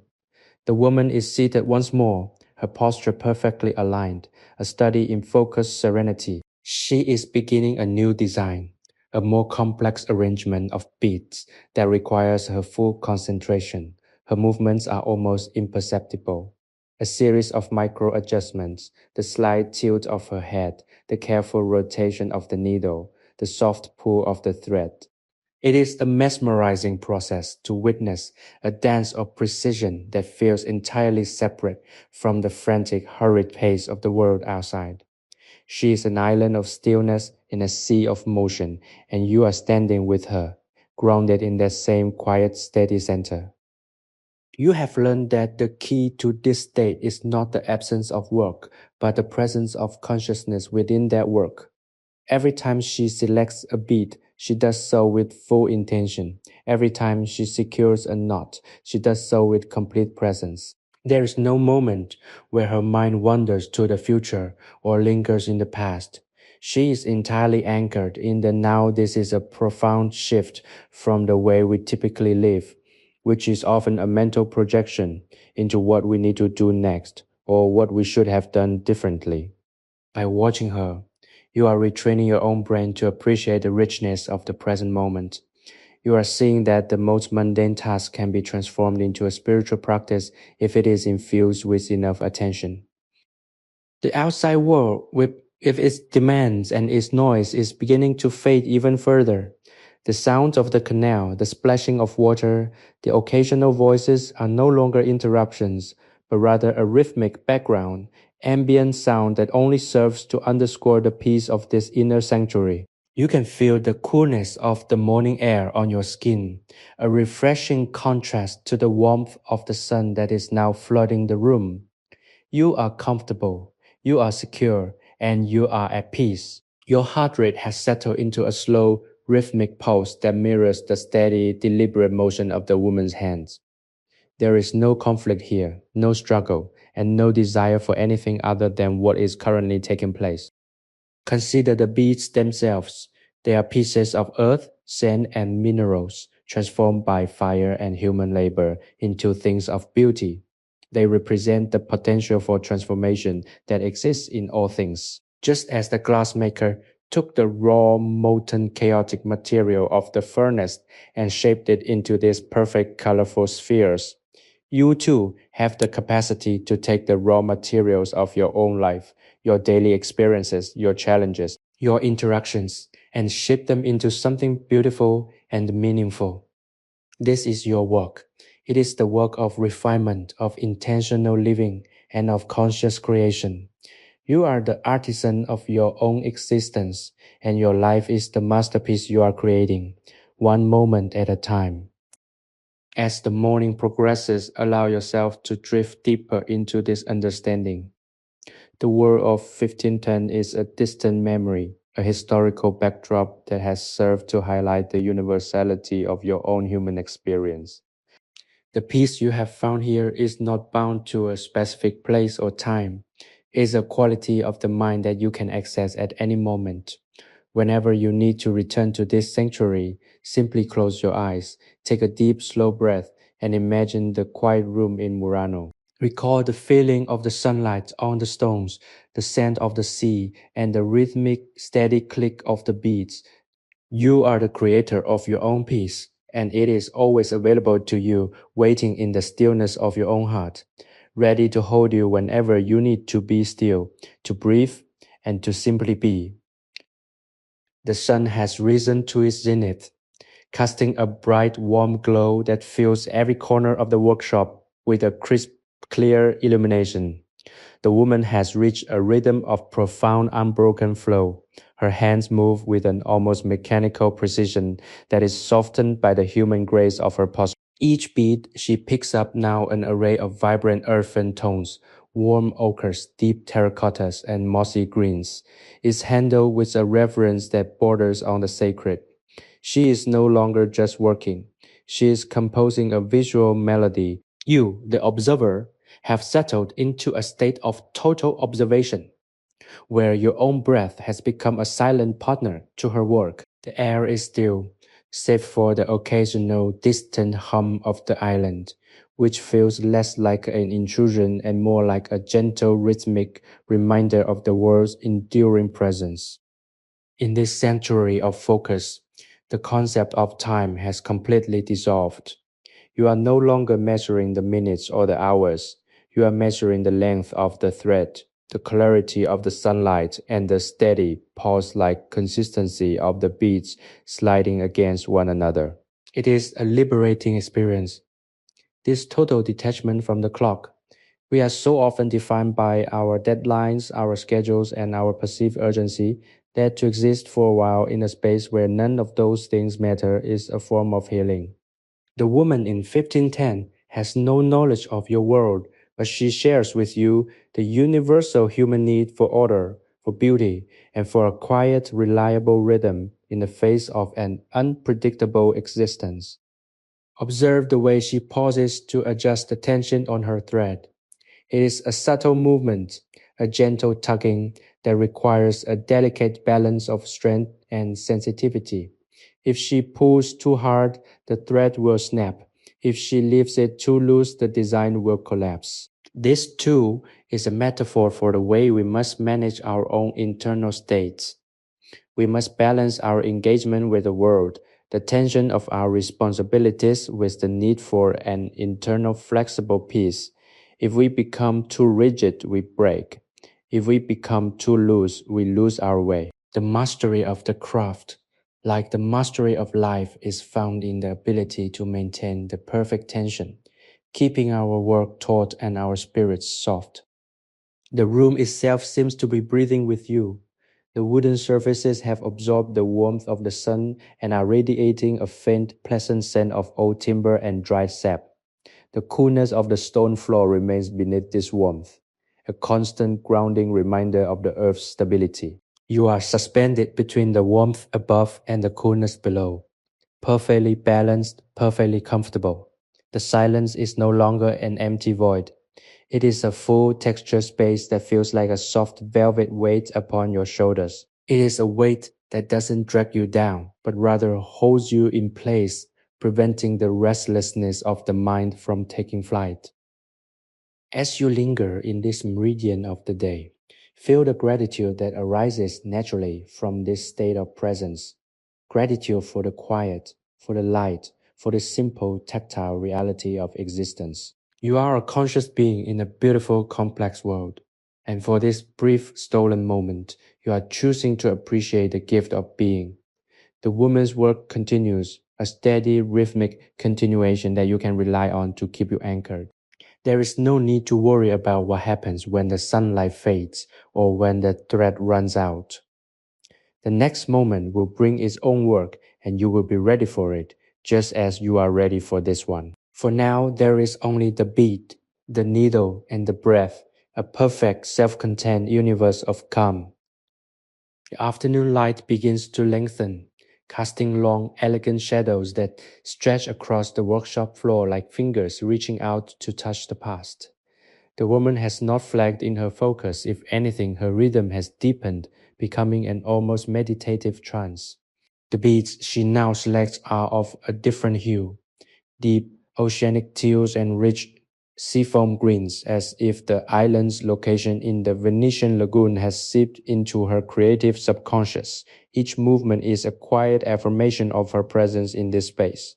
You remain an inseparable part of this experience, feeling the steady rhythmic pulse of her work resonating within your own heartbeat. The world outside has largely fallen into the lazy, drowsy pace of the mid-afternoon, where even the gulls seem to fly more slowly, and the canals mirror the stillness of the sky. This is a time for reflection on the nature of the sanctuary we have inhabited. A sanctuary is not merely a place, it is a mental and spiritual orientation. You have learned that it can be constructed anywhere, at any time, simply by narrowing the focus of your awareness to the immediate, the tangible, and the intentional. The workshop, with its modest tools and simple elemental materials, has served as a bridge between the physical and the metaphysical. It has demonstrated that peace is not something to be sought in the far-off future or the forgotten past, but something to be cultivated in the heart of the present. The beads are but pieces of matter. It is the human spirit, through its discipline of focus, that imbues them with meaning and beauty. Consider the thread, a simple wax leaning cord that connects the scattered individual beads into a coherent, beautiful whole. It is a potent symbol for the human life. We are all in our own way a series of individual moments, experiences, and encounters. It is the thread of our intention, our awareness, and our capacity for love and stillness that weaves these disparate elements into a meaningful narrative. If the thread is weak, our story becomes fragmented and loose. If it is strong and well tended, our story becomes a work of art, a beautiful tapestry that holds its shape through the trials of time. You are the weaver of your own thread. You are the one who chooses which beads to gather and how to arrange them. The stillness of the room is now so thick that it feels as though the very air has turned to silk. It is a comforting, insulating quality that makes the chaos of the world feel impossibly distant, a mere rumor from a different reality. You are fully supported here, held by the gentle atmosphere and the steady, reassuring cadence of the woman's movements. Even the slight sound of the window shutter rattling in a passing breeze feels like a rhythmic, percussive accent to the silence rather than a disruption. Everything is participating in this state of calm. You are in a place of perfect order where there is no need to defend, no need to explain, and no need to justify your existence. As the sun begins its slow golden descent toward the horizon, prepare to carry this sanctuary within you. The workshop is not a place you leave behind when this narrative concludes. It is a space you carry in your mind, a quiet, sun-drenched room that is always ready for your return. You can revisit it whenever the world threatens to overwhelm you, whenever the threads of your life feel frayed or scattered. Simply close your eyes, take a deep centering breath, and feel the coolness of the flagstones beneath your feet and the weight of the needle in your hand. The rhythm of the beats will be waiting for you, a constant, reliable heartbeat of peace that you can call upon at any time. You are now fully restored, fully balanced, and fully prepared to step out into the world, bearing the quiet, unshakable strength of the Venetian artisan in your own soul. The sun has dipped low enough that a warm, honey-colored light now spills across the workshop, illuminating the tiny, intricate details of the workspace with a final golden intensity. The woman is approaching the end of her current strand, her movements having slowed to a deliberate, almost ritualistic pace. The beads she is selecting now are smaller, more delicate, requiring a high degree of precision that keeps her entirely absorbed. The silence of the room is now so absolute that you can almost hear the soft rhythmic brushing of the thread against the glass as she pulls it through the final anchoring bead. It is a moment of culmination, a quiet victory of craftsmanship and focus. You feel a profound sense of satisfaction alongside her, as if the completion of this strand is a shared achievement, a testament to the power of sustained intentional effort. This is the natural arc of a day, and indeed the arc of a life. We gather, we work, we create, and finally we conclude. There is a deep inherent wisdom in knowing when to bring a cycle to its close. Just as the woman prepares to set down her tools, you too are being prepared to bring this particular meditation to a gentle, graceful end. You have traversed the entire landscape of this quiet Murano workshop, from the initial calm stillness to the deep immersive rhythm of the work, and now to the reflective golden glow of the late afternoon. You have successfully anchored yourself in this space, and you have learned to carry its peace within your own consciousness. The workshop is now a part of your mental sanctuary, a place of rest that you have built with your own attention. Take a moment to look around this imagined room one final time. Note the way the light catches the scattered beads, turning them into tiny prismatic jewels. Note the texture of the wooden desk, the cool, solid reality of the stone walls, and the peaceful, focused energy that emanates from the woman's presence. This is your reality now, a memory you have forged in the kiln of your own imagination, tempered by the cooling breeze of the lagoon and polished by the patient, steady rhythm of your own breath. You are no longer just a participant in a story, you are an architect of your own internal environment. Whatever the world outside may hold, you now know that you can always retreat to this quiet, sun-drenched room where the thread is taut, the beats are ordered, and the peace is absolute. The air in the room is beginning to cool. The transition into evening already whispered in the slight shift of the breeze. The woman finally places her needle down on the desk. The sound a small definitive clink that marks the end of her labor. She lets out a long, slow sigh, a sound of release that mirrors your own internal feeling of completion. She is not rushing to clean up or to prepare for tomorrow. She is simply allowing herself to be in the aftermath of her work. She sits for a moment, her hands resting quietly in her lap, her eyes fixed on the shifting light across the canal. It is a moment of total, unadulterated contentment. She is satisfied with what she has done, and she is at peace with what she has not. As you prepare to step back from this scene and return to your own daily life, do so slowly. Do not rush away from the stillness. Carry it with you like a glowing ember in your heart. Let it influence the way you move, the way you speak, and the way you approach your tasks. You have the rhythm of the beats to guide you.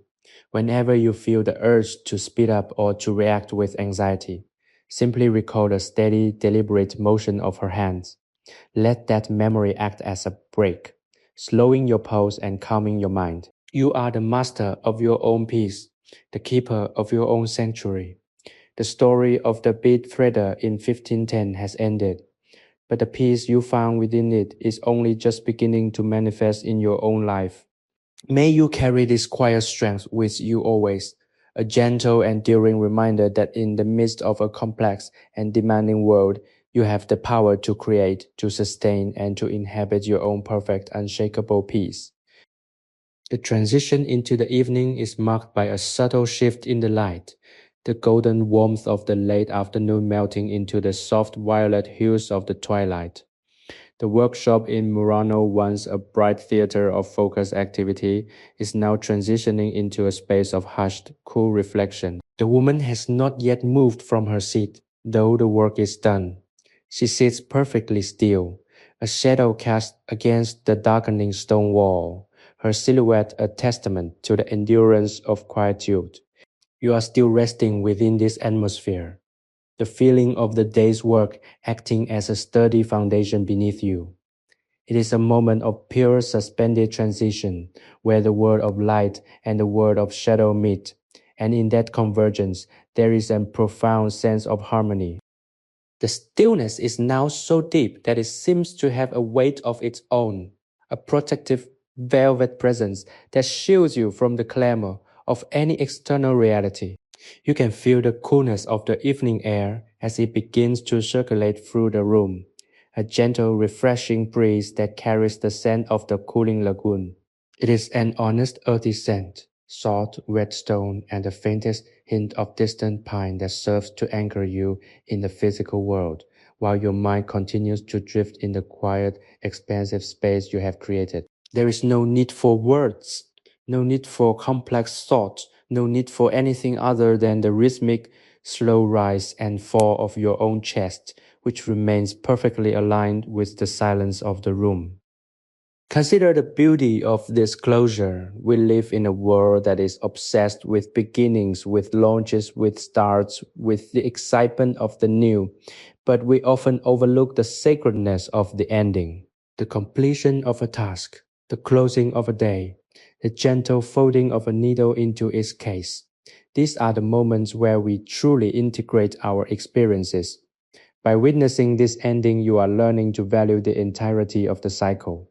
You are learning that the rest is not a reward for the work, but an essential, inseparable part of the work itself. Without the pause, the labor is meaningless.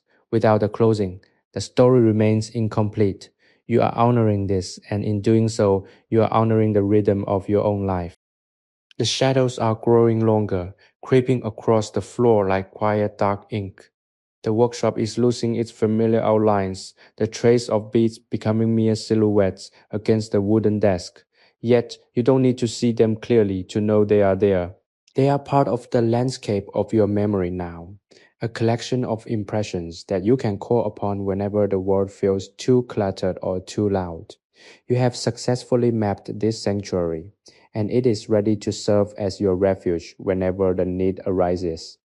You have built it brick by brick, moment by moment, with the mortar of your own focused attention. It is a structure that is entirely your own, and it is indestructible, for it exists within the quietest, most protected part of your consciousness. As the final light fades from the room, leaving only the soft ambient glow of the emerging stars through the gaps in the shutters, you feel a final profound release. The tension that was once in your shoulders, the tightness in your brow, the subtle constant alertness of your nervous system, it has all dissolved. You are soft, you are fluid, you are calm. You have achieved a state of rest that is deeper than sleep. It is a state of total conscious surrender. The woman finally rises, her movements silent, and she walks to the window to pull the shutters closed, sealing the sanctuary for the night. You are with her, safe within this vessel, and you are ready to let go of the last threads of awareness, drifting into the deep healing and absolute silence of the dark. The shutters have been drawn, and the workshop is now a vessel of absolute darkness. Outside, the world of 1510 has fully surrendered to the night, the bustling island of Murano settling into a collective deep slumber. Inside, the air is cool and stagnant, held in the embrace of the thick stone walls. The woman moves through the room not by sight but by memory and touch. her hands tracing the familiar edges of the workbench, the smooth ceramic of the water basin, and the rough-hewn texture of the wooden stools. You are moving with her, an invisible companion in this transition from the visible to the unseen. The darkness is not a void. It is a soft, tangible layer that envelops you, providing a sense of total insulation from the world that once required your presence and your labor. This is the ultimate realization of the journey, that the sanctuary is most potent when the lights are out and the distractions are gone. In the dark, the mind no longer reaches for the objects of its attention.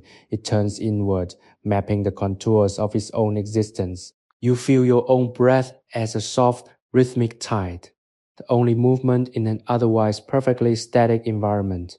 The scent of the wax and the faint metallic tang of the glass tools remain as memories of the day, but they are fading now, replaced by the neutral, clean smell of the cool night air. You are being invited to share the last of your identity, the roles you play, the tasks you manage, the expectations you hold, and to exist simply as a spark of consciousness in the vast quiet expanse of the night. Think of the way the glass was molded from sand and ash and heat into something clear and defined. You are undergoing a similar process, but in reverse. You are being unmolded, returned to a state of potentiality, released from the rigid structures of the day. The darkness is your crucible. It is here that you are repaired, here that your edges are softened, and here that your spirit is replenished. Do not resist this dissolution. Embrace the feeling of becoming lighter, of losing the weight of your own concerns. There is no need to maintain your shape in the dark. You are allowed to spread out, to become as expansive and as silent as the room itself. The silence is so profound that it becomes a melody, a low-frequency hum that vibrates through the very foundations of the building. It is the sound of the earth, turning of the tide pulling against the island's piers, of the quiet natural progression of time. You are perfectly in sync with this sound. Your heart rate has slowed to match the pulse of the night, and your mind, once so busy and fragmented, is now a calm, dark pool, undisturbed by even the slightest ripple. You are not thinking about the past, and you are not anticipating the future. You are residing in the exact, infinitesimal point of the present, which is as vast as the universe and as intimate as your own breath. As you linger in this final dark sanctuary, feel the gratitude for the journey. You have seen the beads, felt the thread, smelled the wax, and heard the rhythm of a life dedicated to the quiet art of creation. These are gifts you have received, and they are now yours to keep. The woman in the workshop is, in a very real sense, a mirror of your own desire for peace. By following her through the day, you have validated your own need for such a life. As she rests, so do you. The darkness is your comfort. The silence is your song. And the deep, restorative release of sleep is your destination. Let the last bits of your awareness slip away like sand through an hourglass until there is nothing left but the calm, the dark, and the beautiful, deep, and final peace that welcomes you home. The night is now a heavy velvet presence that presses gently against the world, a shroud of complete and absolute stillness. Within the workshop, the darkness is total, a space where the eyes have long since ceased their search for light and have turned to the internal landscape of the soul. The woman is nowhere to be found in the waking sense. She has vanished into the deep oceanic trenches of sleep, her consciousness surrendered to the mysteries of the dream world. You remain here, not as a visitor, but as an inheritor of this profound silence. The physical world has receded, leaving only the essence of the place, the lingering memory of the beeswax, the cold, stubborn resistance of the stone, and the rhythmic pulse of the lagoon that vibrates through the very bones of the house. This is the heart of the sanctuary, the place where no ego exists, where no ambition resides, and where the only law is the law of profound, unadulterated rest. You are floating in this space, a consciousness untethered. The weight of your physical form feels like a distant memory, a suit of clothes you have discarded by the bedside. In this state, there is no boundary between your mind and the room, between the room and the island, between the island and the dark, infinite sea that surrounds it. You are for the first time in your journey entirely expanded. The anxieties that once defined your days, the deadlines, the social obligations, the petty irritations of modern life have not just been forgotten. They have been rendered impossible. They cannot exist here. The frequency of this place is too pure, too steady, and too slow for them to survive. You have moved into a realm where only the fundamental bedrock truths of existence remain: the rhythm of breathing, the necessity of silence, and the eternal recurring beauty of the dark. Consider the nature of this darkness. It is not the absence of light. It is the presence of everything that light obscures. It is the hidden strength that allows the day to unfold. Without these depths of silence, the day would have no meaning. Without these depths of rest, the walk would have no purpose. You are discovering that the most important part of your life is not what you do, but how you return from what you do. This is the art of the return, the ability to come back to your center after being stretched thin by the demands of the world. By following the arc of this story, you have practiced this return repeatedly until it has become a muscle memory of your spirit. You have trained yourself to find the door back to this room, and now that you know where the key is, you can never truly be lost. The silence is now so complete that it has become a symphony. It is a resonance that fills your ears, a low throbbing bass note that matches the frequency of the Earth's own rotation. It is the sound of the universe holding its breath, a moment of suspense before the next cycle of creation begins. You are a part of that suspense. You are a part of that creation. You are not separate from the rhythm of the world.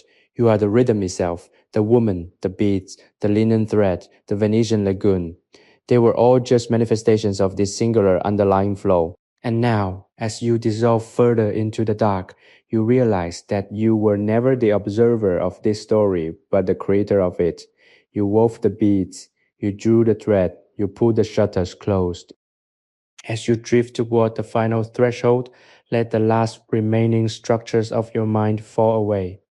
Do not try to hold on to the narrative. Do not try to summarize the experience. And do not try to carry the lessons with you as intellectual baggage. Let them become a part of your marrow, a part of your instinct. When you wake, you will not remember the words, but you will feel the difference in the way you breathe.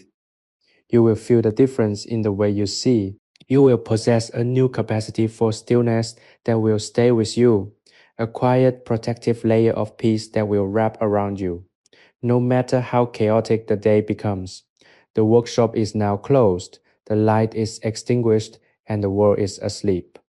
You are the last one awake in the sanctuary, and you are ready to join the rest. Sink into it, give yourself over to it, and allow the absolute perfect peace of the void to claim you, until there is nothing left but the quiet, and you and the dawn that is still many, many hours away. The deepest, most silent hour has descended upon the lagoon, a time where the very stars seem to hold their light in check, watching over the sleeping island of Murano. In the utter darkness of the workshop, the passage of time has lost its linearity, folding in on itself until there is only the eternal pulsing present. You are resting in the heart of this stillness, your consciousness now as broad and as deep as the Adriatic Sea. The woman's home, with its thick porous walls, has become a conduit for the primal rhythmic thrum of the earth. Every vibration of the tide against the stone foundations is a heartbeat, and you are synchronized with it. Your existence defined not by motion or accomplishment, but by this steady, ancient, and perfectly natural cadence. The air is cold, crisp, and clean, devoid of any residue from the day's labor, and you find yourself breathing it in with a profound sense of relief, as if you have been holding your breath for a lifetime and are finally, for the first time, truly exhaling. This is the state of total reclamation. You have spent this journey shedding the layers of your identity that were forged by effort, by competition, and by the relentless ticking of the clock. In the dark, there is no one to impress, no role to play, and no standard to meet. There is only the raw, unadorned fact of your being. You have discovered that this state is not a void to be feared, but a sanctuary to be cherished. It is the raw material of your soul, the blank canvas upon which the day will eventually paint its stories. By lingering here, in this absolute weightless dark, you are allowing that canvas to be cleansed, smoothed, and prepared for the quiet, intentional life you are now capable of leading. You are not losing yourself, you are finding the part of yourself that was always there, waiting in the silence. Consider the rhythm of the beats one last time, not as a visual memory, but as a sensory, somatic experience.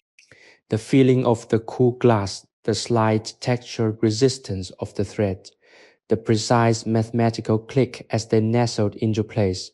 These were the triggers that allowed you to enter the flow state. But now you don't need the triggers. You have internalized the rhythm. You can feel it in your own breathing, in the steady rhythmic beat of your own heart, and in the way your body rests against the support beneath you. You have become the artisan, and your life has become the piece you are crafting. You have learned that the quality of your life is determined not by the speed at which you work, but by the depth of your presence in the work. You are no longer rushing toward a conclusion. You are living in the continuous unfolding process. The darkness is now so absolute that it feels like a physical embrace. It is a protective, insulating layer that keeps the outside world at a distance, ensuring that your inner equilibrium remains undisturbed. You are in a place of total safety. No demands can reach you here. No anxieties can penetrate these walls, and no pressures can affect the sanctity of your mind. You are the architect of this inner fortress, and you have built it to last.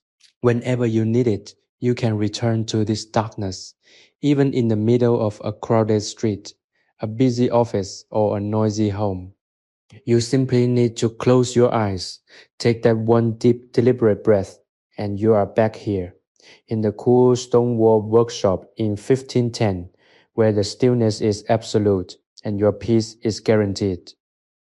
As the night moves inevitably toward the promise of a new distant dawn, let go of any remaining attachment to the outcome of this experience. The story has done its work. The narrative was merely the vessel. And now that you have reached the harbor, the vessel can be cast aside. There is nothing left to analyze, nothing left to understand, and nothing left to decide. There is only the sweet, heavy, and restorative surrender to the silence. You are tired in the most wholesome physical way, a tiredness that feels like a warm, soft blanket draped over your spirit. You are sinking deeper into the bed, sinking deeper into the room, and sinking deeper into the foundational primal rhythm of the world itself. You are perfectly placed, perfectly at rest, and perfectly whole. Allow the dark to wrap around you. Let your consciousness drift into the infinite and simply remain in the glorious, healing, and absolute quiet of the night until there is nothing left but the calm, the peace, and the deep silent promise of your own existence.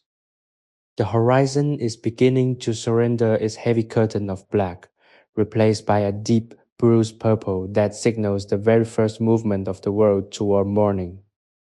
Within the sanctuary of the workshop, the darkness still reigns, though it is no longer the dense, impenetrable veil of the midnight hours. It is now a softer, more translucent shadow, the kind that holds the memory of dreams.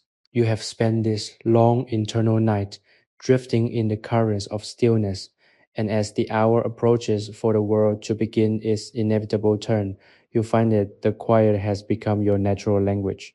You are not a stranger here. You are the heartbeat of this room. The woman whose journey we have traced with such patient reverence remains in the same deep state of rest, her spirit untethered from the constraints of the waking form. She is a statue of peace, and in this she is your master, teaching you through the absolute, unmoving validity of her own surrender. You are now at the threshold of a new way of existing. The lessons of the workshop, the tactile grounding of the beads, the intentional tension of the thread, the sacred geometry of the patterns, have moved from the realm of the imaginary into the very core of your nervous system. You no longer need to visualize the stone walls or the scent of the beeswax to find your center, for you have built a replica of this environment within the chambers of your own mind. You carry the workshop with you, a portable cathedral of focus. When the world outside begins to accelerate, when the demands pile up and the noise reaches a fever pitch, you will have this quiet internal space to which you can retreat. It is a space defined by the deliberate, slow motion rhythm of a single life dedicated to beauty, and it will remain open for you, its shutters unlatched, its benches ready waiting for you to sit down and begin the work of simply being. Think of the way the light will eventually touch the water of the lagoon, not all at once but in stages, a subtle golden bleeding across the surface of the tide. This is how your own awakening should proceed. Do not be tempted to jump into the day with a sudden burst of activity or a rush of mental lists. The rush is the enemy of the peace you have cultivated. Instead, allow your awakening to be a gradual organic process. Let the light of consciousness touch your body first, then your breath, then your thoughts, and finally your engagement with the world. You are a vessel of the night's rest, and you must treat that vessel with care. Do not spill it. Carry the stillness through the door, out into the morning, and into the first moments of your interaction with the life you lead. The world will be loud, yes, but you will be the eye of the storm. The silence is now so profound that you can feel the pressure of the air, a cool, still weight that holds the promise of the coming day. You have reached the final moments of this specific meditation, the end of a long shared path of quiet. As you prepare to return to the active waking world, remember that you are not leaving the sanctuary. You are expanding it. By carrying this peace with you, you are inviting the world to slow down, to soften, and to breathe. You are a beacon of the stillness you have discovered. Others will feel it even if they do not understand it. They will find themselves slowing down in your presence. Their own chaotic energy is dampened by the quiet, grounded strength you now project. This is the ultimate gift of the journey. The realization that your internal state can influence the external reality. The deep violet of the sky is beginning to shift, a faint metallic silver appearing on the very edge of the horizon. The first tentative birds are starting to call, a distant, thin sound that marks the beginning of the end of the night. You are ready to open your eyes, not because you have to, but because you are full, because the reservoir of your spirit is overflowing with the calm you have harvested. Take one last deep and final inhalation of the stillness, feeling it settle into your bones, reinforcing the structure of your internal house. You are prepared, you are solid, you are at peace. As the first true light of the day touches the edge of your vision, let go of the last remnants of the story, allowing the woman, the beads, and the lagoon to fade into the soft, shimmering light of your own life. You are back, but you are transformed, and the world, no matter how noisy it may be, is now a place where you can be both present and profoundly, beautifully, and unshakably still. The first sliver of true dawn has finally pierced the horizon, casting a delicate pale gold light across the lagoon. In the workshop of Murano, the shadows have lost their heavy velvet quality, transforming into a soft, diffused haze that gently delineates the room. The transition is not sudden, it is a slow, rhythmic unfolding, like the opening of a flower. You remain in this space, a consciousness that has been refined by the darkness and is now being tempered by the dawn. The woman, still in her deep, restorative slumber, seems to be breathing in the change. Her chest rises and falls with an ease that is infectious, and you find yourself mimicking that exact tranquil tempo. You are in a state of grace, a place where the distinction between the observer and the observed has entirely vanished. You are not watching a person wake, you are experiencing the very concept of awakening as it manifests in the physical world. The quiet of the island is no longer the thick, insulated silence of the night. It is now the expectant, vibrant silence of a world poised at the beginning of a cycle. You can sense the movement in the air, a shifting of currents that suggests the day is gathering its energy. But here, within these walls, the pace remains your own. You have learned that the world's urgency is an illusion, a collective habit that you are no longer required to share. You have tasted the power of the slow, the deliberate, and the steady, and it is a power that you will never relinquish. As you watch the light crawl up the stone wall, tracing the ancient weathered marks of the mason's chisel, you feel a profound sense of connection to the past, to the earth, and to the enduring human capacity to create order out of chaos. Consider the beads again not as objects but as anchors for the soul. They have served their purpose in this long shared meditation, helping you to tether your mind when it wanted to wander and to structure your focus when it wanted to fragment. Now that the anchor is no longer needed, you can feel the lightness of your own mind. You are drifting, but not aimlessly. You are drifting with purpose, moving toward the active life with the weight of the night's peace behind you. The beadwork was the ladder, and you have reached the roof. You are standing in the clear, cool light of the morning, looking out over the landscape of your own life, with eyes that are fresh, unclouded, and entirely at rest. You are ready to descend, not back into the trenches of struggle, but into the field of opportunity. The air in the room is shifting, the coolness of the night being replaced by a gentle rising temperature as the sun begins its climb. It is a subtle warming embrace that feels like a benediction. You are being invited to step out of the sanctuary and into the day, but you are bringing the sanctuary with you. You have integrated the workshop into your being. Its stone walls are now the boundary of your own discipline. Its steady clicking rhythm is the pulse of your own resolve. Its silence is the depth of your own wisdom. You are no longer just a person living in a world. You are a person who is intentionally participating in the creation of their own reality. Every move you make from this point forward will be an extension of this deep, fundamental calm. As the morning light begins to fill the room with a brilliant golden warmth, you prepare to take your final deliberate step into the present. There is no urgency. The day will wait for you, the people, the tasks, the responsibilities. They are all there, but they are no longer in control of you. You are in control of the pace at which you meet them.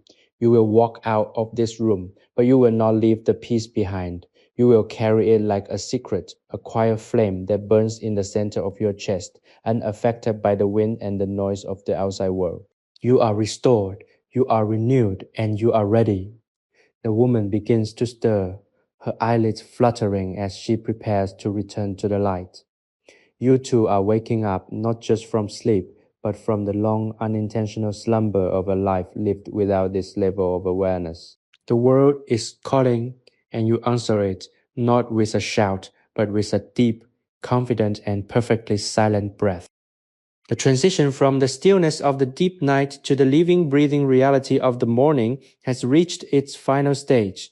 The sunlight is no longer just a hint of gold upon the horizon. It is now a full-bodied presence, casting brilliant, defined beams across the floor of the workshop. The woman has begun to fully emerge from her slumber. Her movements, a beautiful, unhurried choreography of grace. She reaches out, her hand finding the edge of the linen blanket, and she pulls it back with a slow, deliberate motion that seems to encompass the entire history of the night's rest. You are watching her, not as a separate entity, but as a reflection of your own unfolding awareness. The boundary between the observer and the observed is now so thin that it is effectively non-existent. You are experiencing the process of waking as a sacred, singular event, a moment of profound renewal that is happening simultaneously for her and for you. As she sits on the edge of the bed, her feet touching the cool stone, she does not rush to the tasks of the day. She sits for a long quiet period, her hands resting on her knees, her back straight and effortlessly balanced. She is centering herself, gathering the essence of the peace she has cultivated through the night, preparing to carry it into the movement of the day. This is the crucial moment for you as well, the act of intentional transition. You have finished the retreat, but the practice does not end. The practice is now the act of rising, of interacting with the physical world while maintaining the internal stillness you have forged. As she takes a deep, full breath, filling her lungs with the crisp morning air of the lagoon, you match her exactly. You are inhaling the future, a future that is shaped by the presence you have cultivated in the dark. Think of the way the glassmaker's oven must be heated slowly, or else the glass will shatter. You are that glass. You have been through a profound process of transformation, and now you are being tempered by the light of the morning. Do not let the sudden intrusion of the day's demands shatter the clarity you have achieved. Maintain the heat, but keep it controlled. Keep the rhythm, but keep it steady. You are the architect of this transition. As the woman finally rises and walks toward the window, her silhouette framed by the brilliance of the Adriatic sun, feel the weight of your own body, the strength in your legs, and the calm in your mind. You are fully present, fully integrated, and fully ready to meet the demands of the world without being consumed by them. The sounds of the island have now reached a full, resonant crescendo. The rhythmic slapping of the water against the canal walls, the distant melodic calls of the merchants, the soft flutter of laundry drying in the breeze. All these elements are now part of the music of your morning. But there is a difference now in how you hear them. You are no longer overwhelmed by the noise. You are listening to it from a place of unshakable quiet. You are like a deep sea diver, moving through the pressures of the surface world while carrying the silence of the abyss within you. The noise is just surface chatter. The truth of your experience is the silence you carry. You are the anchor, and the more the world swirls around you, the more firmly you are held in place by the weight of your own internal peace. As the woman reaches the window and pushes the shutters fully open, revealing the vibrant, shimmering expanse of the Venetian lagoon, she pauses, her face lit by the dawn. She is witnessing the world with eyes that have rested, and so are you. This is the gift of the long, slow, and intentional journey we have taken together. The ability to see the world not as a series of obstacles or obligations, but as a vast, beautiful, and deeply connected tapestry of existence. You have seen the workshop, you have felt the beads, you have understood the importance of the thread, and you have honored the sanctity of the silence. Now you must take these elements and weave them into your own life. The story is complete. The night is over, and the day has arrived. But the sanctuary remains. It is within you, a quiet, sun-drenched room in a distant time, where you can always return to find your center. Step forward into the light.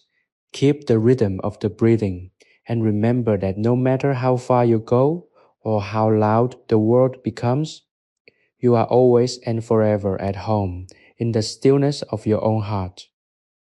The morning has fully ripened, the light now casting a sharp golden clarity that reveals the dust motes dancing in the air like suspended stars.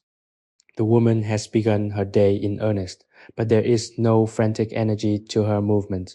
She moves with the same liquid grace that defined her during the stillness of the night. She gathers the materials for her craft, the glass rods of varying thicknesses, the fine polished tools of copper and iron, the small wooden boxes filled with pigments, and arranges them on the workbench with the methodical reverent precision of a priest preparing an altar. You are standing beside her in this space, a witness to the profound realization that the most extraordinary work is performed with the most ordinary, modest tools. The reality of her life in 1510 is a testament to the power of the human spirit to find beauty in the small, the repetitive and the essential.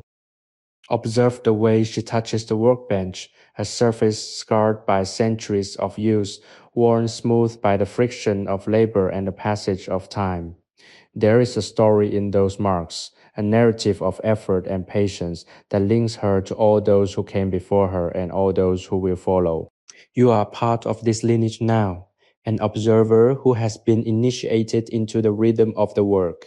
You understand that the task at hand is not just the creation of a bead, but the expression of a life lived in accordance with a higher inner order.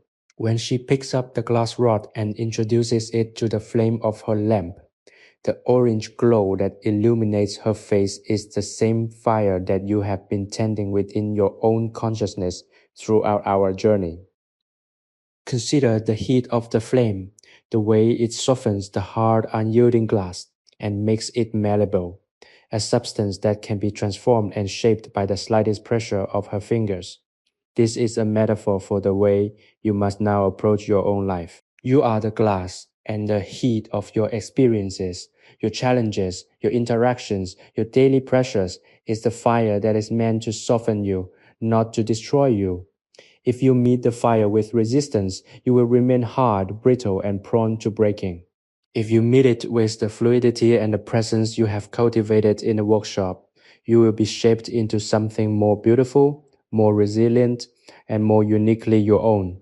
You have the power to influence your own transformation. You are the artisan of your existence. The sounds of Murano are now in full vibrant play. The voices from the quay, the gentle splashing of the gondolas, the distant ringing of a bell announcing a mid-morning prayer, but they are distant, filtered through the thick walls, providing a rhythmic, percussive backdrop to the steady breathing of the woman. She is so deeply immersed in her focus that the world outside has become nothing more than a faint ambient pulse. You too have achieved this depth of focus. You have learned that the key to sustain peace is not to escape the world, but to inhabit it with a level of presence that is so absolute it creates its own impenetrable atmosphere. You are carrying the silence of the night into the brightness of the day, a seamless flowing extension of your own internal harmony. As she completes the first beat of the morning, a small, intricate masterpiece of blue and gold, she holds it up to the light, inspecting it with a critical yet gentle eye. There is no trace of pride or ego in her inspection. There is only a quiet, objective appreciation for the truth of the object. It is a good beat. It was made well. It is exactly what it needs to be. This is the standard by which you should measure your own work. Do not measure your success by the recognition of others or the magnitude of your achievement. Go out, measure it by the integrity of your process, the quality of your attention, and the alignment between your intentions and your actions. If you have done your work well, if you have remained present and patient, then you have succeeded. Regardless of the outcome, the day stretches before you, a long, shimmering expanse of time that you are now equipped to navigate with grace. You do not need to look forward to the end, nor do you need to look back at the beginning. You only need to remain where you are, in the warm, golden glow of the present moment, doing the work that is before you with the same steady and intentional rhythm of the artisan in her workshop. You have the tools, you have the fire, and you have the sanctuary. As the woman turns back to her flame to begin the next piece, and as you prepare to step out of this imagined space and into the reality of your own day, carry the strength of this silence with you. You are the weaver of your own thread, and the tapestry you are creating is beautiful, enduring, and entirely your own. The sun now stands high above the Venetian horizon, its light piercing through the small high window of the workshop, creating a solid slanted pillar of brilliance that illuminates the swirling dust motes like a galaxy of tiny suspended stars. The woman remains anchored to her station, a figure of timeless composition. The lamp, a steady source of focused warmth, flickers with a low rhythmic sigh, the flame dancing in a dance that is synchronized with her breathing. She is working on a complex pattern, a delicate interweaving of opaque white glass and translucent cobalt, creating a texture that mimics the surface of the lagoon itself. There is a profound honesty in this process. She does not disguise the labor involved. She does not hide the imperfections that sometimes arise. Instead, she integrates them into the design, allowing the glass to dictate its own character, working in a partnership of mutual respect. You are watching this dance and you are beginning to understand the deeper lesson that perfection is not the goal, but rather the total unfiltered acceptance of the current reality. As she manipulates the molten glass with a pair of long iron tongs, her hands remain steady, moving with a fluid, liquid confidence that speaks of years of repetition. It is the kind of mastery that forgets itself. She is not thinking about her hands or the glass or the heat. She is the heat, she is the motion, she is the transformation. This is the state of flow, the ultimate sanctuary of the human mind. You have practiced this state with her for what feels like an eternity, and you are now beginning to see that it is not a destination reserved for artisans, but a capacity inherent in everyone. Every act, no matter how small, can become a conduit for this flow. Washing a dish, typing an email, walking to the store when performed with the same intensity of attention that she brings to her furnace. These simple acts become acts of meditation. You are liberating yourself from the idea that certain tasks are worthy of focus and others are not. Everything is worthy. Everything is a piece of the work. Think of the way the thread binds the bead. It is unseen, yet it is the structural integrity of the entire piece. Your intention is your thread. It is the invisible force that holds the fragmented moments of your day together, preventing them from scattering into the noise of distraction. If your intention is weak, your day will feel like a collection of disjointed, stressful occurrences. If your intention is strong, if you decide before you even begin that you will meet the day with presence and patience, then every moment becomes a bead strung together into a coherent, beautiful narrative. This is the power you have reclaimed. You are the one who chooses the thread. You are the one who decides how the bits of your experience will be arranged. The sounds outside have intensified. The midday bustle of the island, the clatter of cars on the stone, the voices of people passing by. Yet the workshop remains a temple of concentrated silence. You feel the coolness of the floor against your feet, a grounding physical reality that contrasts with the intense, radiant heat of the lamp. This balance is your new baseline. You are learning to exist in the friction between the external world's demand for energy and the internal world's need for stillness. You do not need to choose between them. You can be both. You can be the flame, burning with intensity, and you can be the stone, cool and immovable in your center.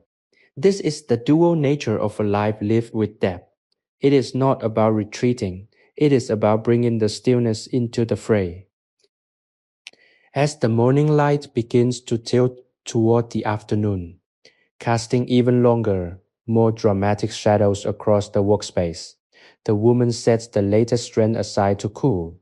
She stands up, her back arching in a long, luxurious stretch that releases the tension of the hours of focus.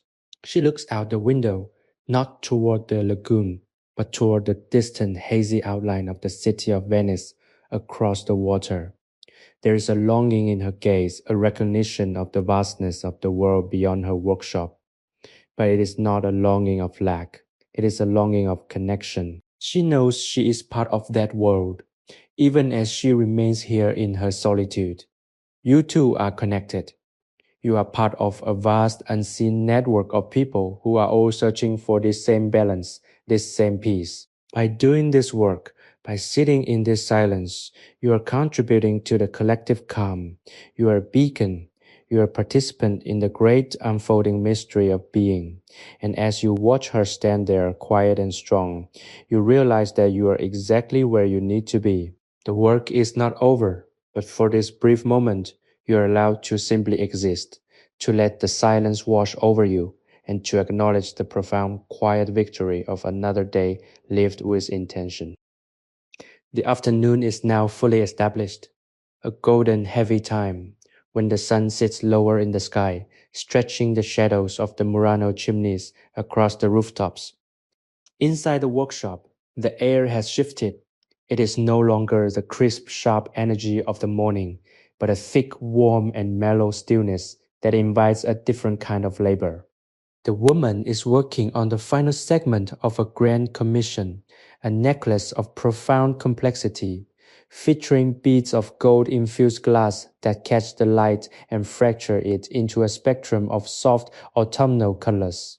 She is not rushing. She has moved into a pace that is almost geological in its slowness, a deliberate, heavy-handed rhythm that feels like the turning of the tide. You are sitting with her and you realize that you have moved past the need for instruction or observation. You are simply sharing the space, two souls existing in the same pocket of time, bound by the common goal of maintaining this sacred, quiet frequency. Consider the nature of this final task. It is the culmination of her day, the point where all her focus, all her patience, and all her skill are funneled into a single cohesive act. We too have our final tasks, the end points of our own daily cycles. How often do we rush these moments? How often do we hurry to finish, to close the book, to turn off the light, to reach for the next thing? By observing her, you are learning a different way to end. You are learning the value of the slow down, the art of tapering off with grace. As she places the last golden bead onto the thread and secures the knot, she does it with the same level of care she applied to the first. There is no decay of quality in her work, no dwindling of presence. She is as engaged with the end as she was with the beginning. This is the secret of a life well lived, that the end is not a diminishing but a completion. It is a rounding off, a sealing of the edges. When you approach your own life with this mindset, you find that there is no need for regret or for the feeling that you have left something unsaid or undone. You have given your full attention to every moment, and because of that, every moment is complete. You are free from the weight of almost, you are living in the space of is. The gold-infused beads are a symbol of this realization. They are the light of the entire day, trapped and solidified, held in place by the strength of the thread. You are holding your own day in your hands, a collection of moments that have been warmed, shaped, and strung together by the power of your own sustained attention. The room is beginning to lose its sharp edges, the golden light turning into a soft, hazy amber that fills the corners with a nostalgic, quiet warmth. You can hear the sounds of the evening approaching, the distant, muffled chime of a church bell, the sound of wooden shutters being drawn across the island, and the soft, rhythmic splashing of a late afternoon boat navigating the canal. These are not interruptions. They are the soundtrack of a world that is also finding its way to the end of its day. You are in total harmony with this process. You feel the fatigue in your own body, not as a burden, but as a confirmation that you have truly lived through the time that was given to you. It is a satisfying, honest, and earned tiredness. It is the reward of the present. As the woman lays the completed necklace upon the velvet cloth of her desk, she stands back and looks at it for a long, quiet interval. She does not congratulate herself. She simply acknowledges the object. It is a beautiful thing, born from fire and air, from patience and skill. You share in this moment of quiet acknowledgement. You look at your own day, at the things you have done, the words you have spoken, and the thoughts you have allowed to take root. You acknowledge them with the same objective and peaceful clarity. You have created something today, a reality of calm, a structure of presence, a legacy of stillness. And now you are ready to let it go. You do not need to hold on to the necklace, and you do not need to hold on to the day. You have already lived it, and that is enough. The light is fading further. The room now colored in the deep, rich violet of a Mediterranean dusk. The woman begins to clear her workbench, not with a sense of duty, but with a sense of closure. She brushes the tiny, residual glass fragments into a bin. wipes the wooden surface, and puts away her tools one by one. You are watching the closing of the circle. You are witnessing the final necessary act of clearing the stage. By the time the room is dark, there will be nothing left but the memory of the light and the piece of the work. You are ready to step out of this room, to return to your own life, but you do not leave the sanctuary behind. You carry it in the quiet, steady rhythm of your own heart. You are the artisan and the world is your studio. Keep the thread taut, keep the flame controlled, and remember that no matter where you go, the stillness is always available to you, waiting in the center of the dark and in the bright golden and eternal heart of the present. The twilight has descended with a soft, heavy grace, turning the Venetian horizon into a seamless blend of navy and charcoal. In the workshop of Murano, the transition is almost complete. The familiar sun-drenched sanctuary is now a cathedral of shadows. The woman, having finished the clearing of her workbench, sits in the corner, her form barely discernible against the darkening stone. She is not waiting for the night, she is welcoming it. The air in the room has cooled significantly, carrying with it the damp, refreshing scent of the lagoon, a scent that speaks of endless tides and the slow, rhythmic turning of the earth. You are still present, a silent, watchful consciousness that has survived the entire arc of the day. From the first pale light of dawn to this final, quiet dissolution into the dark, there is a sense of accomplishment that permeates the air, not the hollow satisfaction of ticking off a list, but the deep, resonant peace of having been fully, completely, and intentionally present. Consider the significance of this transition. For so long, we have treated the darkness as something to be warded off, something to be filled with light, with activity, with noise. We have been afraid of the void, afraid that if we stop moving, we will cease to exist. But here, in this workshop, you have learned the opposite. You have learned that the darkness is not an enemy. It is the original foundational state of being. It is the soil from which the morning grows. By learning to rest in the shadow, you have become more capable of inhabiting the light. You have learned that true strength is not the ability to force your will upon the world, but the capacity to surrender to the natural rhythms of existence. You have seen how the woman works with the glass, not by imposing her own desires, but by responding to the glass's own internal logic. This is the wisdom of the artisan, and it is the wisdom you have acquired. The silence is now absolute, a heavy velvet cloak that covers everything. There are no sounds from the quay, no distant calls from the merchants. Even the gulls have gone to sleep. It is as if the entire island of Murano has merged with the water, floating in a dream state between the reality of the day and the mystery of the night. You feel a profound somatic release, the tension that has been held in your muscles for hours, the subconscious, quiet alertness that kept you ready for the next task. It has all dissolved. You are soft, fluid, and at peace. You are not a separate entity in this room anymore. You are a part of the stone, a part of the air, a part of the rhythm of the tide. You are experiencing the state of non-doing, the most profound, fertile, and necessary aspect of human life. This is the sanctuary you have built, brick by brick, moment by moment. It is not a place you have visited and will now leave. It is a place you have constructed within your own consciousness. You can return here at any time. When the world outside becomes too loud, when the demands of your responsibilities start to feel like a crushing weight, when you feel the thread of your own attention beginning to fray, you will remember this workshop. You will close your eyes. You will take a deep, slow, and intentional breath, and you will find yourself back here in the cool, dark, and perfectly silent space of the Murano night. The workbench will be there, the tools will be there, and the peace will be there, waiting for you to reclaim it. You are the architect of your own sanctuary, and you have the key. As the last remnants of the day fade into memory, allow yourself one final profound act of gratitude. Gratitude for the light that allowed you to see, for the flame that allows you to work, for the thread that allows you to connect, and for the darkness that allows you to rest. You have lived this day with the full conscious awareness of a human being, and that is a rare and beautiful thing. You have honored the woman whose story we followed, and you have honored the life that you are living right now.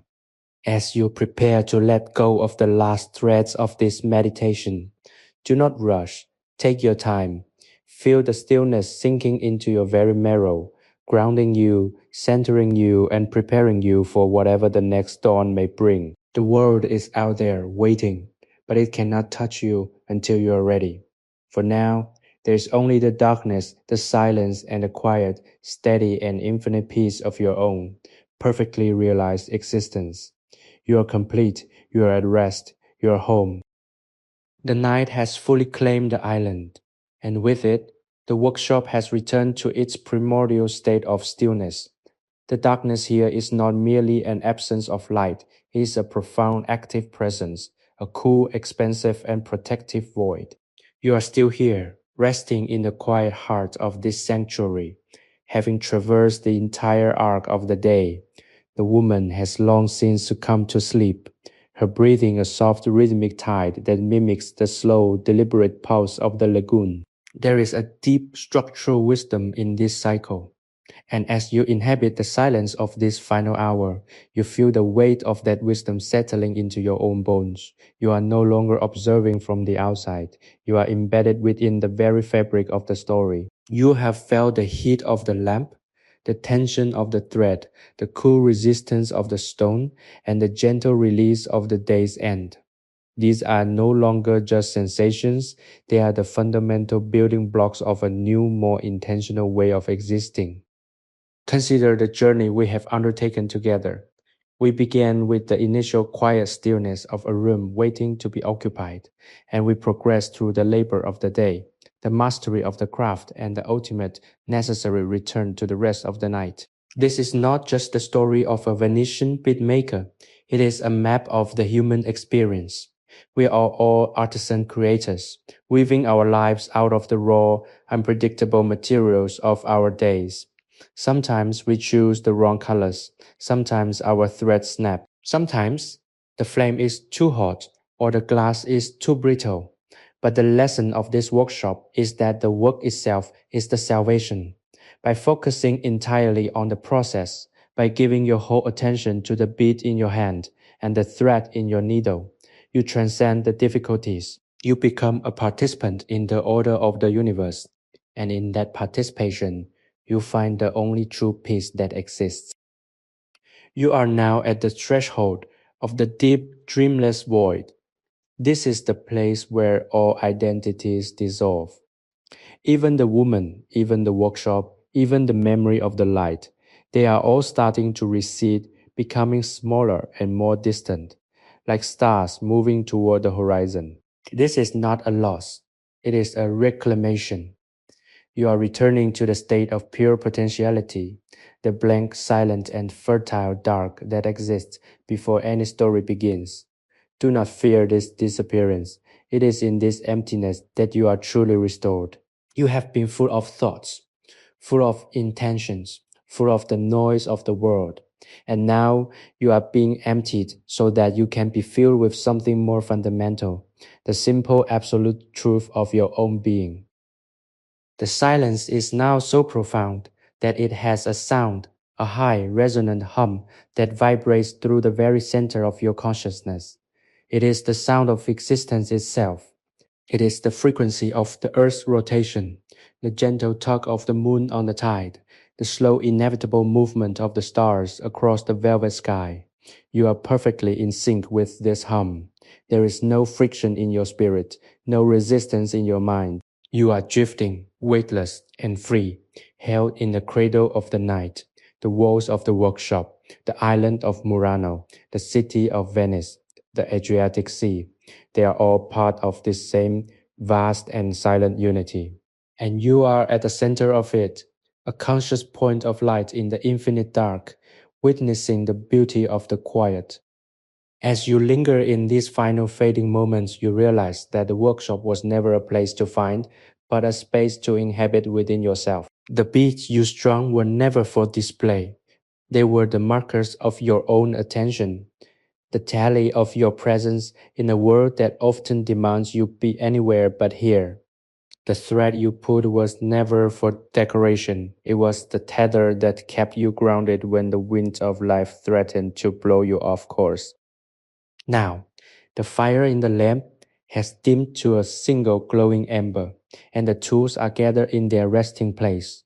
The silence is no longer an external condition, it is your own nature. You are ready to step out of the narrative and back into the flow of your life. But you do so with a heart that knows its own capacity for stillness. When you return to the noise, to the bustle, to the demands of the waking hour, remember this: the workshop is not a memory, but a foundation. You are the architect, the artisan, and the art itself. The door is never locked whenever the world pulls at you, whenever the glass of your spirit feels brittle under the pressure of the day. You have only to close your eyes and breathe. You will find yourself back in the cool, stone-walled quiet where the light is soft, the work is meaningful, and you are always finally profoundly at home. The day is over, the night is deep, and the peace is yours to keep. You are the stillness, you are the light, you are whole. Sleepy History with Tales is created for relaxation, entertainment, and sleep purposes. The stories shared on this channel are inspired by historical events, daily life, and real periods in history, but they may be simplified, adapted, or narrated in a calming way to enhance the listening experience. This content is not intended to be a precise academic or educational source. While we aim to stay generally accurate, some details may be altered for storytelling flow and relaxation. Please do not rely on this channel as a primary source for historical research or study. By listening, you acknowledge that this content is designed to help you unwind, relax, and fall asleep. Thank you for your understanding and support.